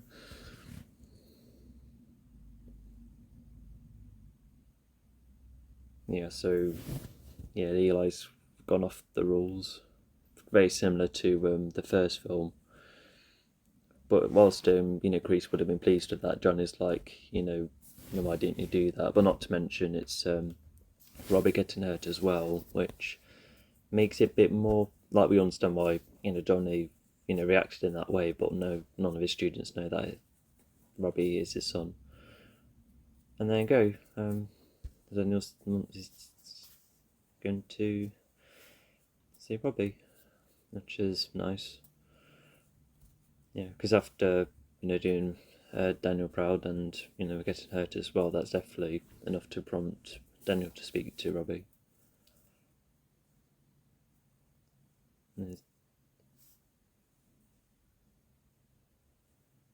Yeah, so yeah, Daniel's admitting that despite being angry, he doesn't see them two as the same. Oh, there you go. He's admitted about what his original intention was, and Daniel seems to recognise that.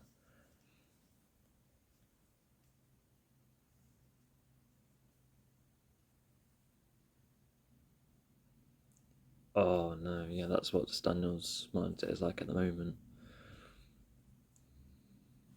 saying that he will never like Johnny, which is quite disheartening to hear at this point from earlier on. And then also, trying to be honest about what Johnny is like.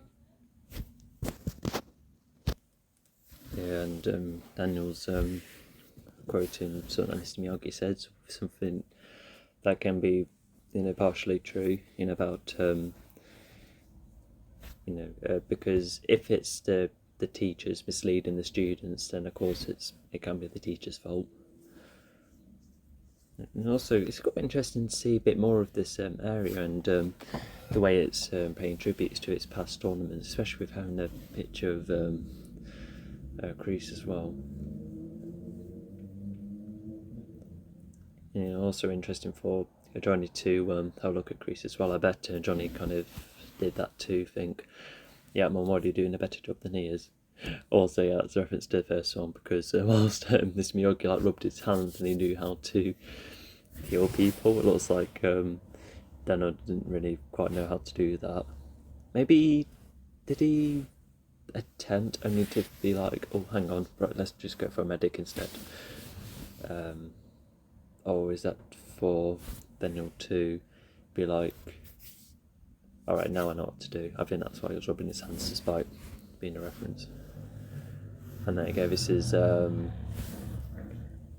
my window's open. Yeah, very interesting catch-up between these two. Yeah, referring to Robbie as the enemy, which is already quite extreme, as Sam could see. But yeah, it's definitely more evidence of oh, okay. 1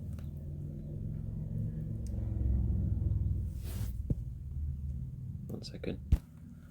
Sorry, it's just the window. Yeah, I couldn't do without that side noise.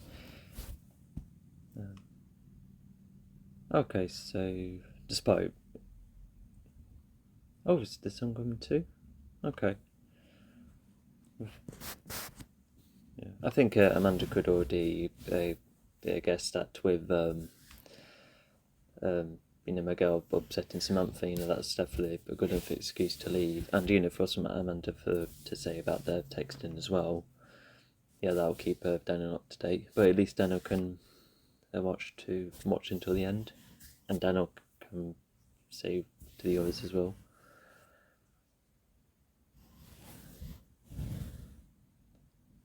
Oh yeah, just a nice chill line, because I think in the original Daniel wanted to finish the fight in order to prove himself that he's not afraid, but with Robbie he's gone for a more honest approach, to at least battle Miguel, and hopefully that would make some kind of stop to the rivalry. But that is something to think about as we go on. Oh yeah, Miguel's mom being very pleased. And yeah, this is similar framing to that scene in the first film, which was the first scene in the first episode where they're like, hang on, the students coming back in action, but it's a different reason. Instead of Daniel being back in action, it's Robbie having, well, not only Robbie coming back, but Daniel's going to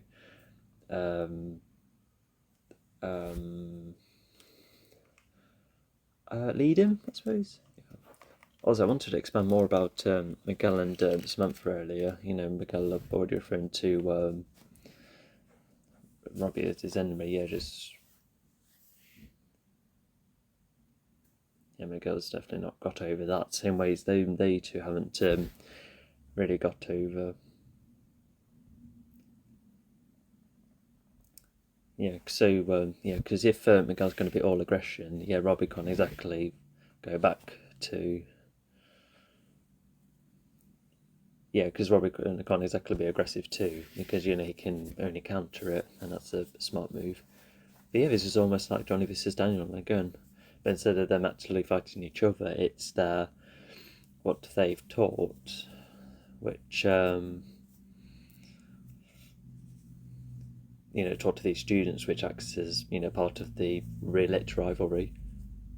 Oh, that was like a spinning scissor kick, or a spinning push kick, more like. Oh yeah, it's an interesting look from the mum because in the following season, I remember when Carmen was a bit concerned with how Miguel was behaving, and that kind of look kind of hints that.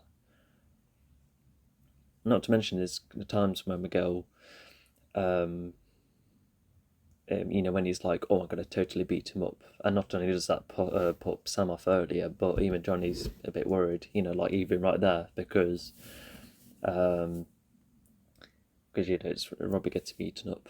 Or there you go, Robbie's kind of feeling the pain of the shoulder right there. Even Miguel is recognising that. Yeah, there you go. She's not a weak spot.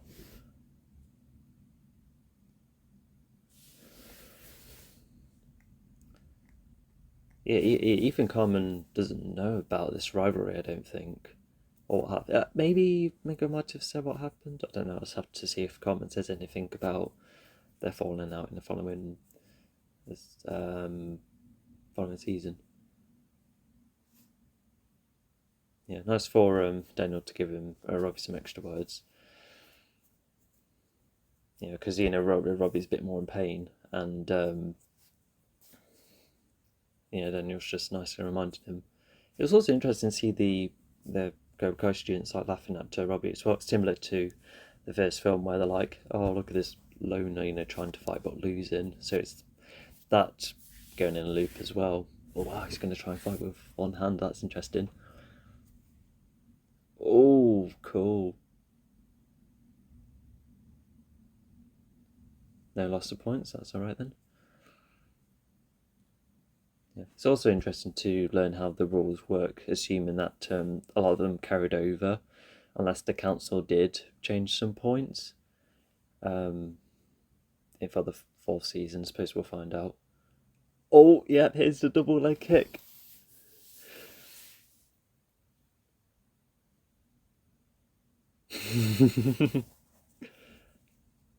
Yeah. So Robbie, is trying to be nice again, thanks to the Magodo teaching, but oh, so when Miguel was talking about messing it up, then yeah, that's definitely part of that.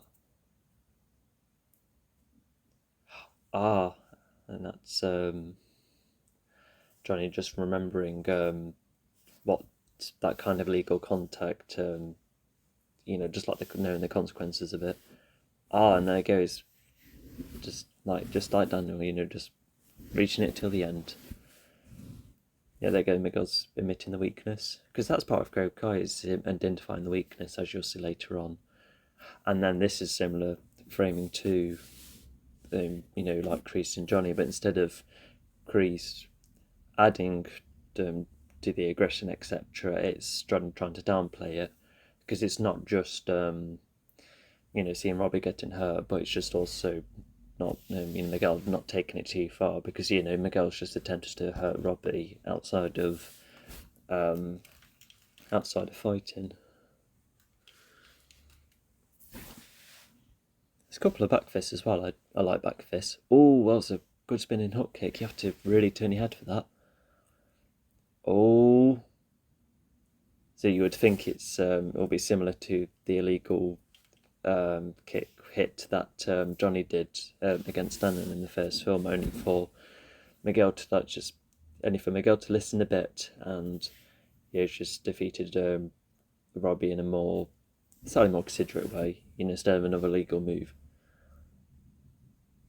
Oh yeah, and even Robbie was trying to no, Johnny was trying to see Robbie as well, and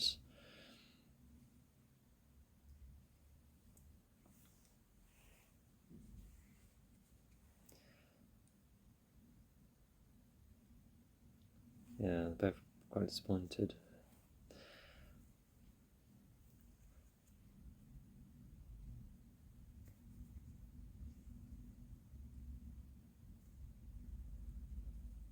Yeah, Miguel is definitely yeah. What he says is true. Miguel's at a much better position thanks to Johnny, but he's a couple of steps too far with what Cobra Kai does to you. Yeah. I think at another time, Johnny would be pleased with his victory, but considering everything's going on, you could see why he's not the most enthusiastic, especially right here.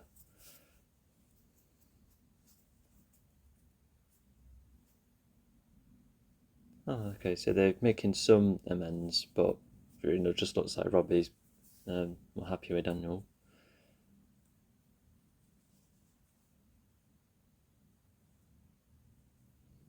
Yep, so Daniel's admitting defeat as well. Mop the floor with him.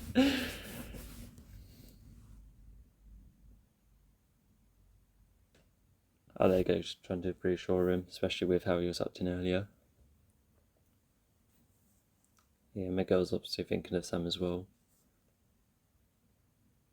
Oh, okay, that'll pay off in the following seasons, which is already like the first thing to look forward to. Yeah, and where was I think Miguel must have been like talking with the other Cobra Kai students if like prepping for the match whilst Sam left, which is probably why Miguel didn't see Sam go. Might have been in. Well, I think that's just a different way, but the same end goal. Seeing Miguel see Sam leave, that could have added to the aggression.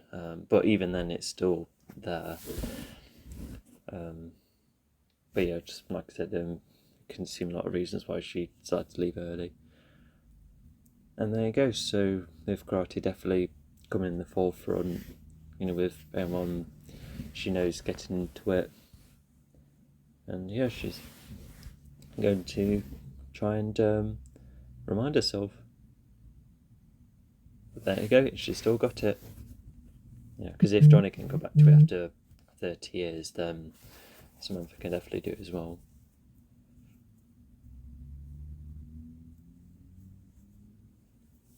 There you go, that's nice. Yeah, honour is definitely a part of Miyagi's teaching.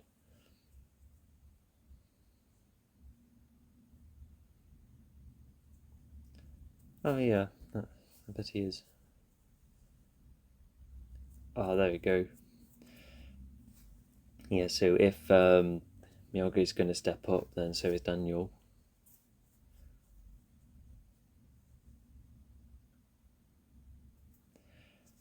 Oh, whoever remembered this wooden gate, they're about to get a nice surprise, and there's a couple of other Easter eggs too. Oh, look at the row of cars. I remember when showing it to someone, and then when seeing that yellow car, they're like, "Oh, hey, it's Bumblebee! It's in the cinematic universe." God, imagine them coming together. They were just nuts.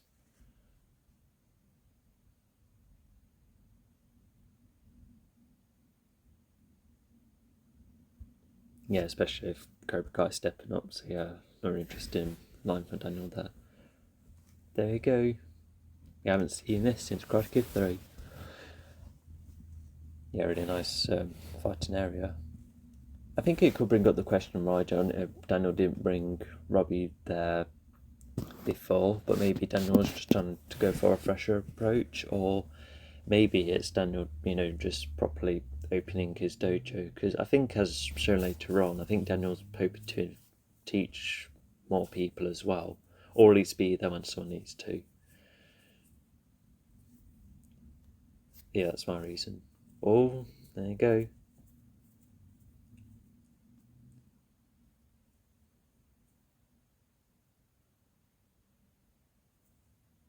Well, one against Daniel. Let's assume that's what he means, because Johnny has won before, but I think it's just that time.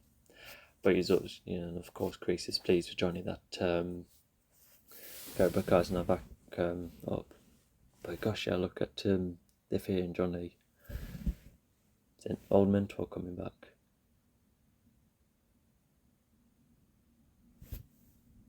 Oh, really like that line. Absolutely, what a build up and what a when to end it. Yeah, I really like the slow build up as well.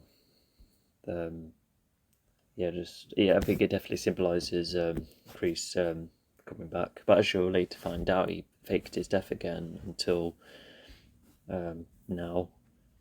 Because for those who don't know, he faked his death in Karate Kid 3. I can't remember the reason why, but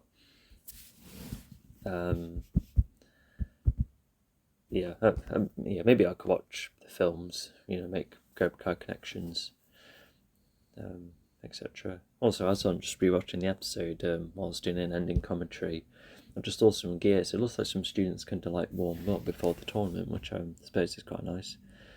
But yeah, that's the final episode of season 1. So, firstly, the episode. Go back to the tournament. It's definitely like the first film. Like a lot like this season 1 is almost. It has a lot of similar beats to the first film, but unlike other media that often gets accused of copying storylines over, Cobra Kai makes a lot more effort to come up with different events, but because it's just the real world as well, so a lot of the stuff would be similar anyway, especially with the way you teach students and ending it with a tournament. So yeah, but also it's a lot of history coming back as well, especially with an old rivalry coming about. And what I also like about this show is that the fighting is quite grounded. Like these actors, pull off their stunts. I don't really know if any. No, I don't think there's any stunt doubles. There might have been a couple of times for Crease, but I could be wrong. But for them to do that, yeah, it's quite neat. Because I like all sorts of fight scenes. You have the Israel 177 trilogy where it's very short brawling, and then you have the Marvel films where the action is just more exaggerated, especially with with like the leaps and the punches, what they can achieve. And then you have this, which is just in the middle, where it's grounded, but it's still cool at the same time. You can see a whole streak of techniques being performed, because what makes a good fight scene is just I think like a constant flow is important with some small breaks in between. I think that's what makes some of the best fight scenes, because I'm not keen on fight scenes where it's a couple of hits and a long pause only to do a couple of hits again, but thankfully that's not the case here.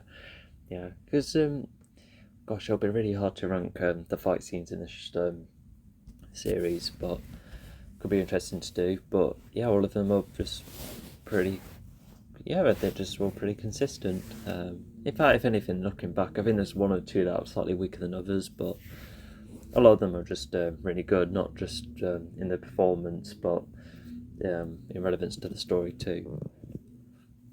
And so regarding this episode, we have a good follow-up from the previous episode where the two so the falling out between Johnny and Daniel, and the falling out between Miguel and Robbie, they've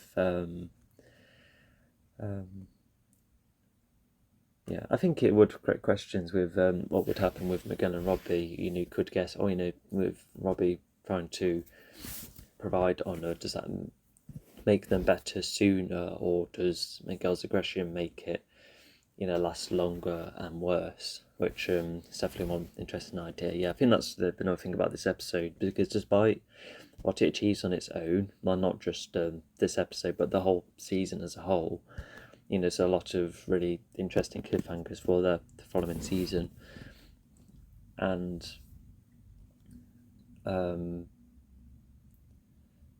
so that's just one interesting thing. I think Robbie and Daniel Johnny and Daniel are on like slightly better terms, but I think there's definitely something in there, because they've lost a match each almost, and then with Robbie teaming with Daniel, that definitely would make things complicated.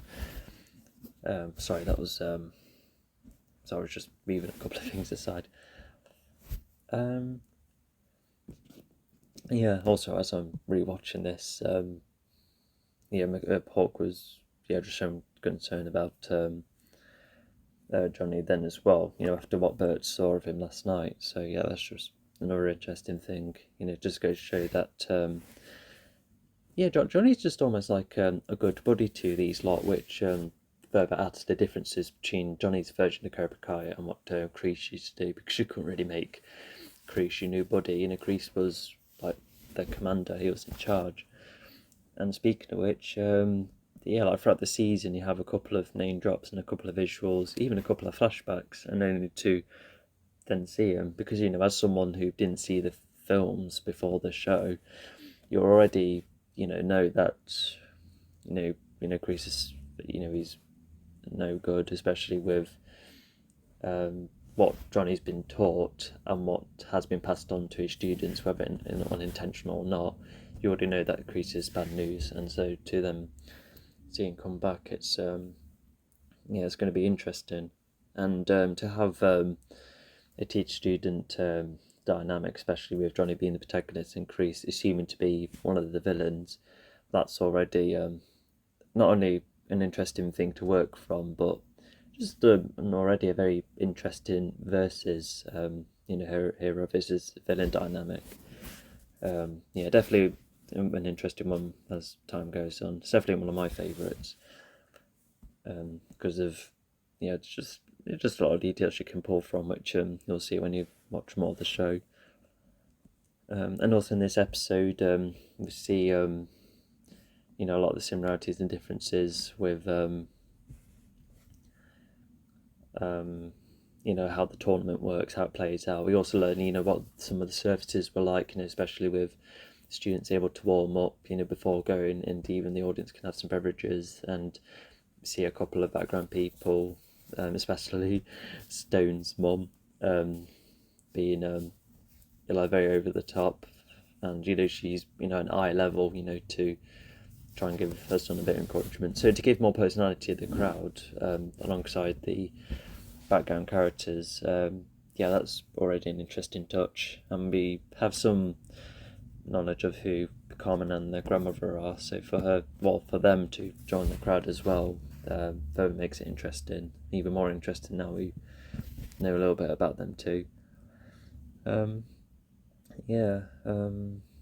Daniel's son was I think he was definitely a character that was just there, and Amanda essentially works as some motivation to get Daniel and Samantha there, which definitely that's definitely an alternative scenario. But if Daniel wasn't there, Robbie wouldn't. I think Robbie would have lost to Hawk most likely if it wasn't for Daniel's encouragement. But that's also come at the cost at Robbie getting injured, to which he does heal from, but part of that injury is what he had to go against and work with. Definitely some experiences for him, but loses the fight to it, to Miguel rather.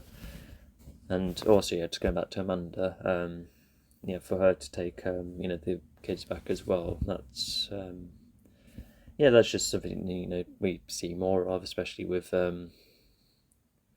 Miguel wondering about Samantha, which is how the start of the second season start, because Sam's almost at the front of Miguel's mind, even more so now the tournament's done. And this does create the question of, with no second tournament hinted yet, what could happen, and I guess that's part of the interesting mystery. But we have all sorts of other cliffhangers. Daniel's gone back to Miyagi-Do, and with Cobra Kai, definitely re-established again. Daniel's going to do something about it, and with Chris coming back, that's going to lead to all sorts of very interesting moments. And also seeing Aisha and Pork, seeing more of their fighting style. And just seeing how fully trained they are. It was interesting to see them, especially with Hawk and his some of his trademarking with that tattoo in his lines. Definitely very interesting. And just a lot of other and also a lot of mirrored elements from the first film. Definitely ones that are reasonable. Such as the Miyagi-Do duo. Seeing each other with the student being injured and then coming back, and then you have Paul Kai breaking the rules, and then there's Miguel who nearly broke the rules, and the talk between the Cobra Kai duo as well, but obviously for different reasons, as I explained earlier.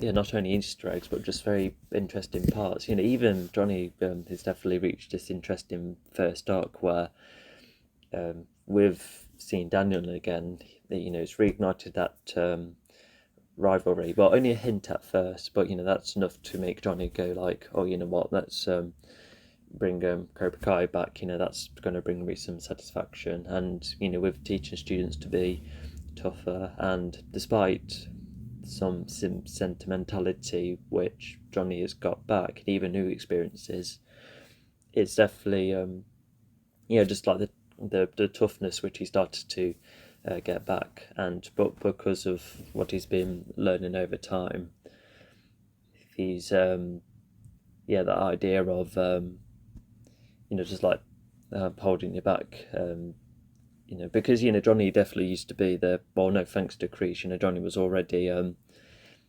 first kind of person, but for him to hold back a bit, that's already showing a good proper amount of change. So if Johnny's the main character, probably alongside Miguel, then actually, you know what, I think Johnny has the most significant art. I think that does make him the main character.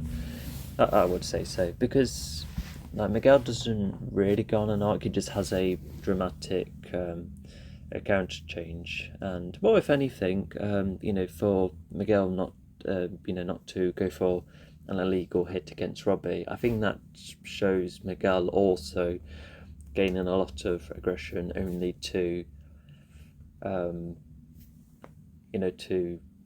hold back a bit. Just like learning not to get your anger get to you. But I feel like a lot of the arc parts in season 1 kind of carry on in the second season, because as far as I can remember, I think what Johnny learned, he carries over without going on an arc himself. If anything, it's Miguel who decides to make a choice that ends his story in part of his end of his story in season 2. So yeah, that's something interesting to think about. And Robbie's gone through a lot of changes as well. He's a bit more humble and honest, and he started as someone who was pretty aimless. He didn't really care about much. He was getting too much influence from his dad, but then thanks to Daniel, he's just learning to have just using his skills for the right reasons. More of a peaceful mindset. Well, when I say the right reasons, just using his talents for karate and just fighting well with it, instead of going out and about in the streets, which is that definitely wouldn't have got him far. But he's found sort of connection with Daniel, which is definitely nice for him. He doesn't really get the job back at the dealership. Maybe he does. I don't think there's any hints at that. But because Robbie was he was yet to come back to school. Okay, yeah. So I think it's the summer as well. So because the end of season 2 was the new term. I think so.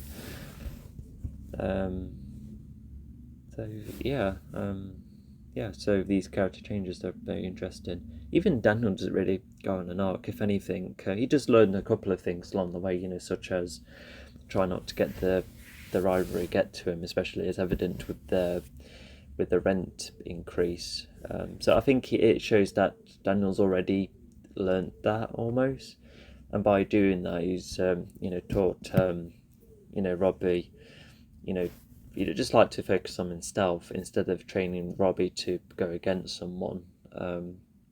Which is I don't want to keep using the word interesting. Sorry, it's just non-scripted videos are part to do, aren't they? You can tell this is my first days. And anyway, so if Daniel's reopened the house, that also creates questions for what Daniel's life is going to be like. If he's already a family person with a great business, then God knows what Karate's going to do, because it's already, well, as well as the tax increase, it's already, we can guess what other things could happen along the way, and what it will do to Amanda as well. But what I was trying to say earlier is that because Daniel, despite having some grudges against Johnny, Daniel's not doing anything towards Johnny. He's not doing, because Johnny's like the ones who's trying to. Actually, no. If anything, in this episode, there's just cases of Johnny, trying to make himself, big in front of Daniel, which is also like a bit of evidence of Johnny holding back a tad as well. Well, I think he had to because it's a public area they're in, but yeah, I think that's just part of the theme as well about what you do with your aggression. So yeah. I say just the one more detail I've also spotted. When the coach was, if he had Hawk and he says, "Oh, he's the winner of this round." The coach had to lift Hawk's hand for him because Hawk was just so satisfied by the defeat at a point where he gets distracted, which is just another thing that Cobra Kai does here. Yeah, it's just another interesting detail. But yeah, so I think we'll just talk about the season as a whole. Yeah, just very well done. Because as you can see throughout this series, I've spotted a couple of events and with time and when I say time, yesterday when I was talking about the day to night, how far certain characters were travelling. Yeah, there were just instances like that I spotted, but those I would I don't want to sound biased, but they don't really do much harm towards the story. It does put the story down to like a 9 or an 8, but other than that, everything else is quite superb. A lot. I'm not the biggest filmmaking expert, but from what I can identify, like the fighting and the character writing, it's it's some top-notch stuff. And I watched this when only season 1 and 2 were around at the time, and then afterwards I was highly anticipated for number 3, and I thought number 3 was going to be the last one, but obviously not. And yeah, we got twice more content. How exciting! I was just immediately wanting to watch the second season because it's just the effort done to give the old characters more depth and to make sure that you like the new characters whilst not overshadowing the classic characters. It's just, I guess you could say, it's greatly balanced. It's just absolutely superb. And the references, they not only are those loops in life which are reasonable anyway, especially when it comes to their karate, but just nice little references to be like just get you back into the Miyagi verse, as it's sometimes called, and because they're not Easter eggs because sometimes an insecure writer will just have like a load of Easter eggs and references whilst the story's weak, but in this case they do make an effort to make the story strong first and then place the Easter eggs wherever, when it comes to the music or the moments, the lines.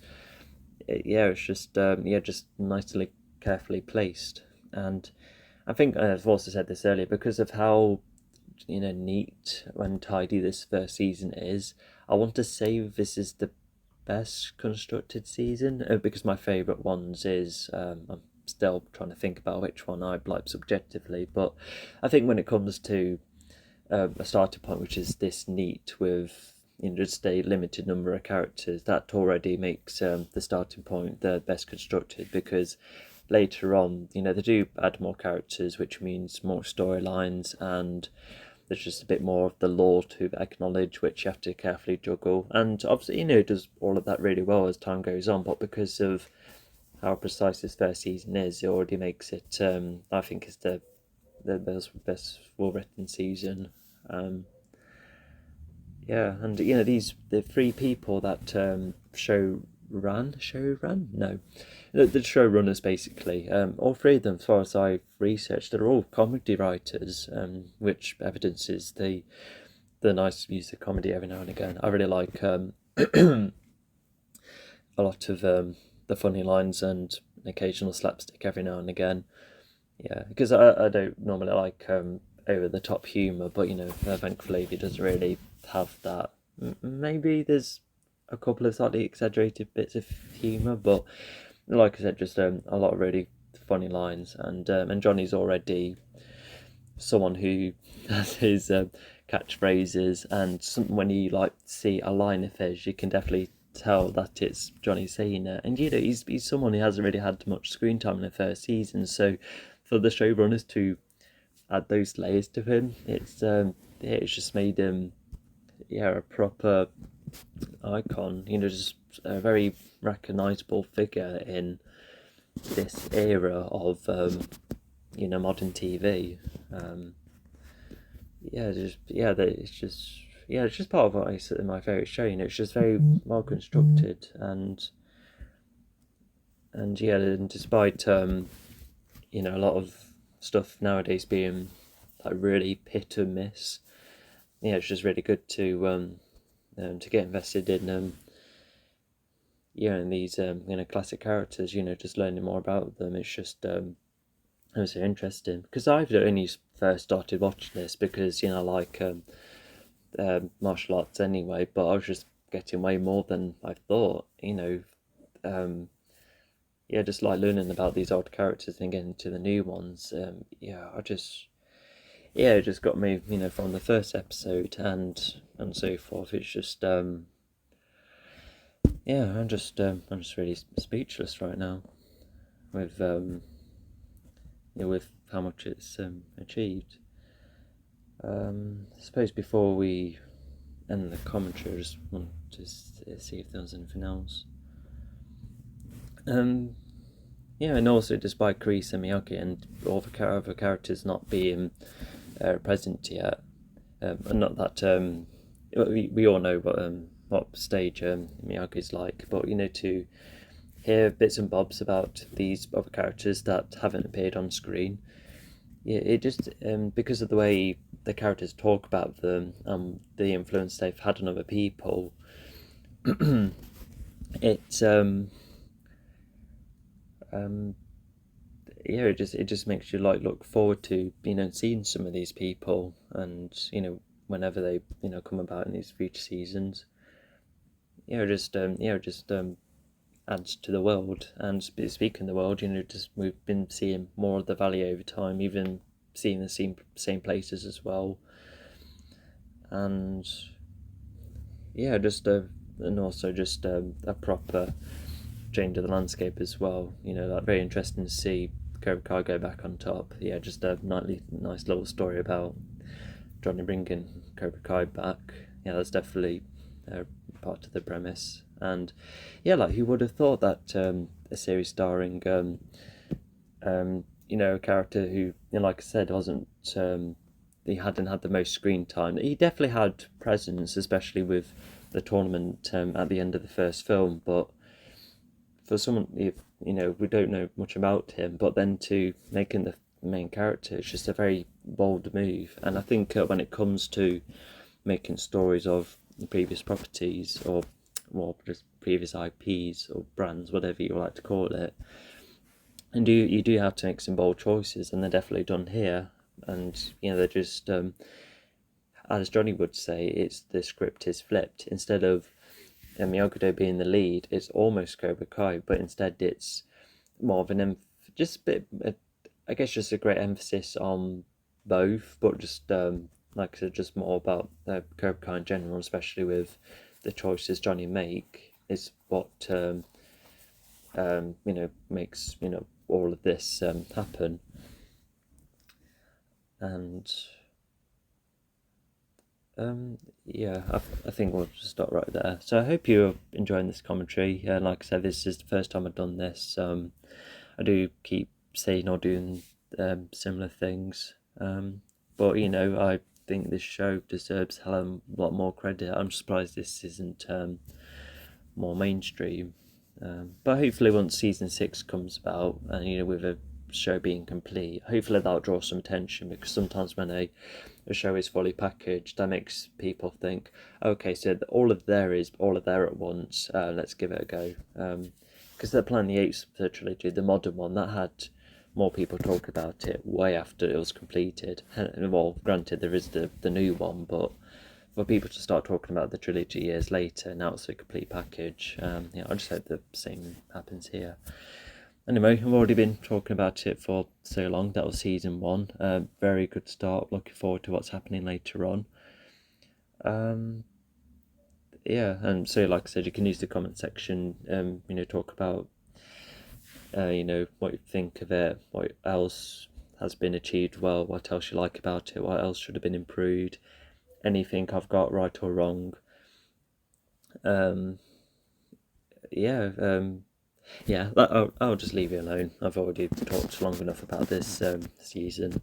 So yeah, without further ado, I'll see you in the second season. See ya.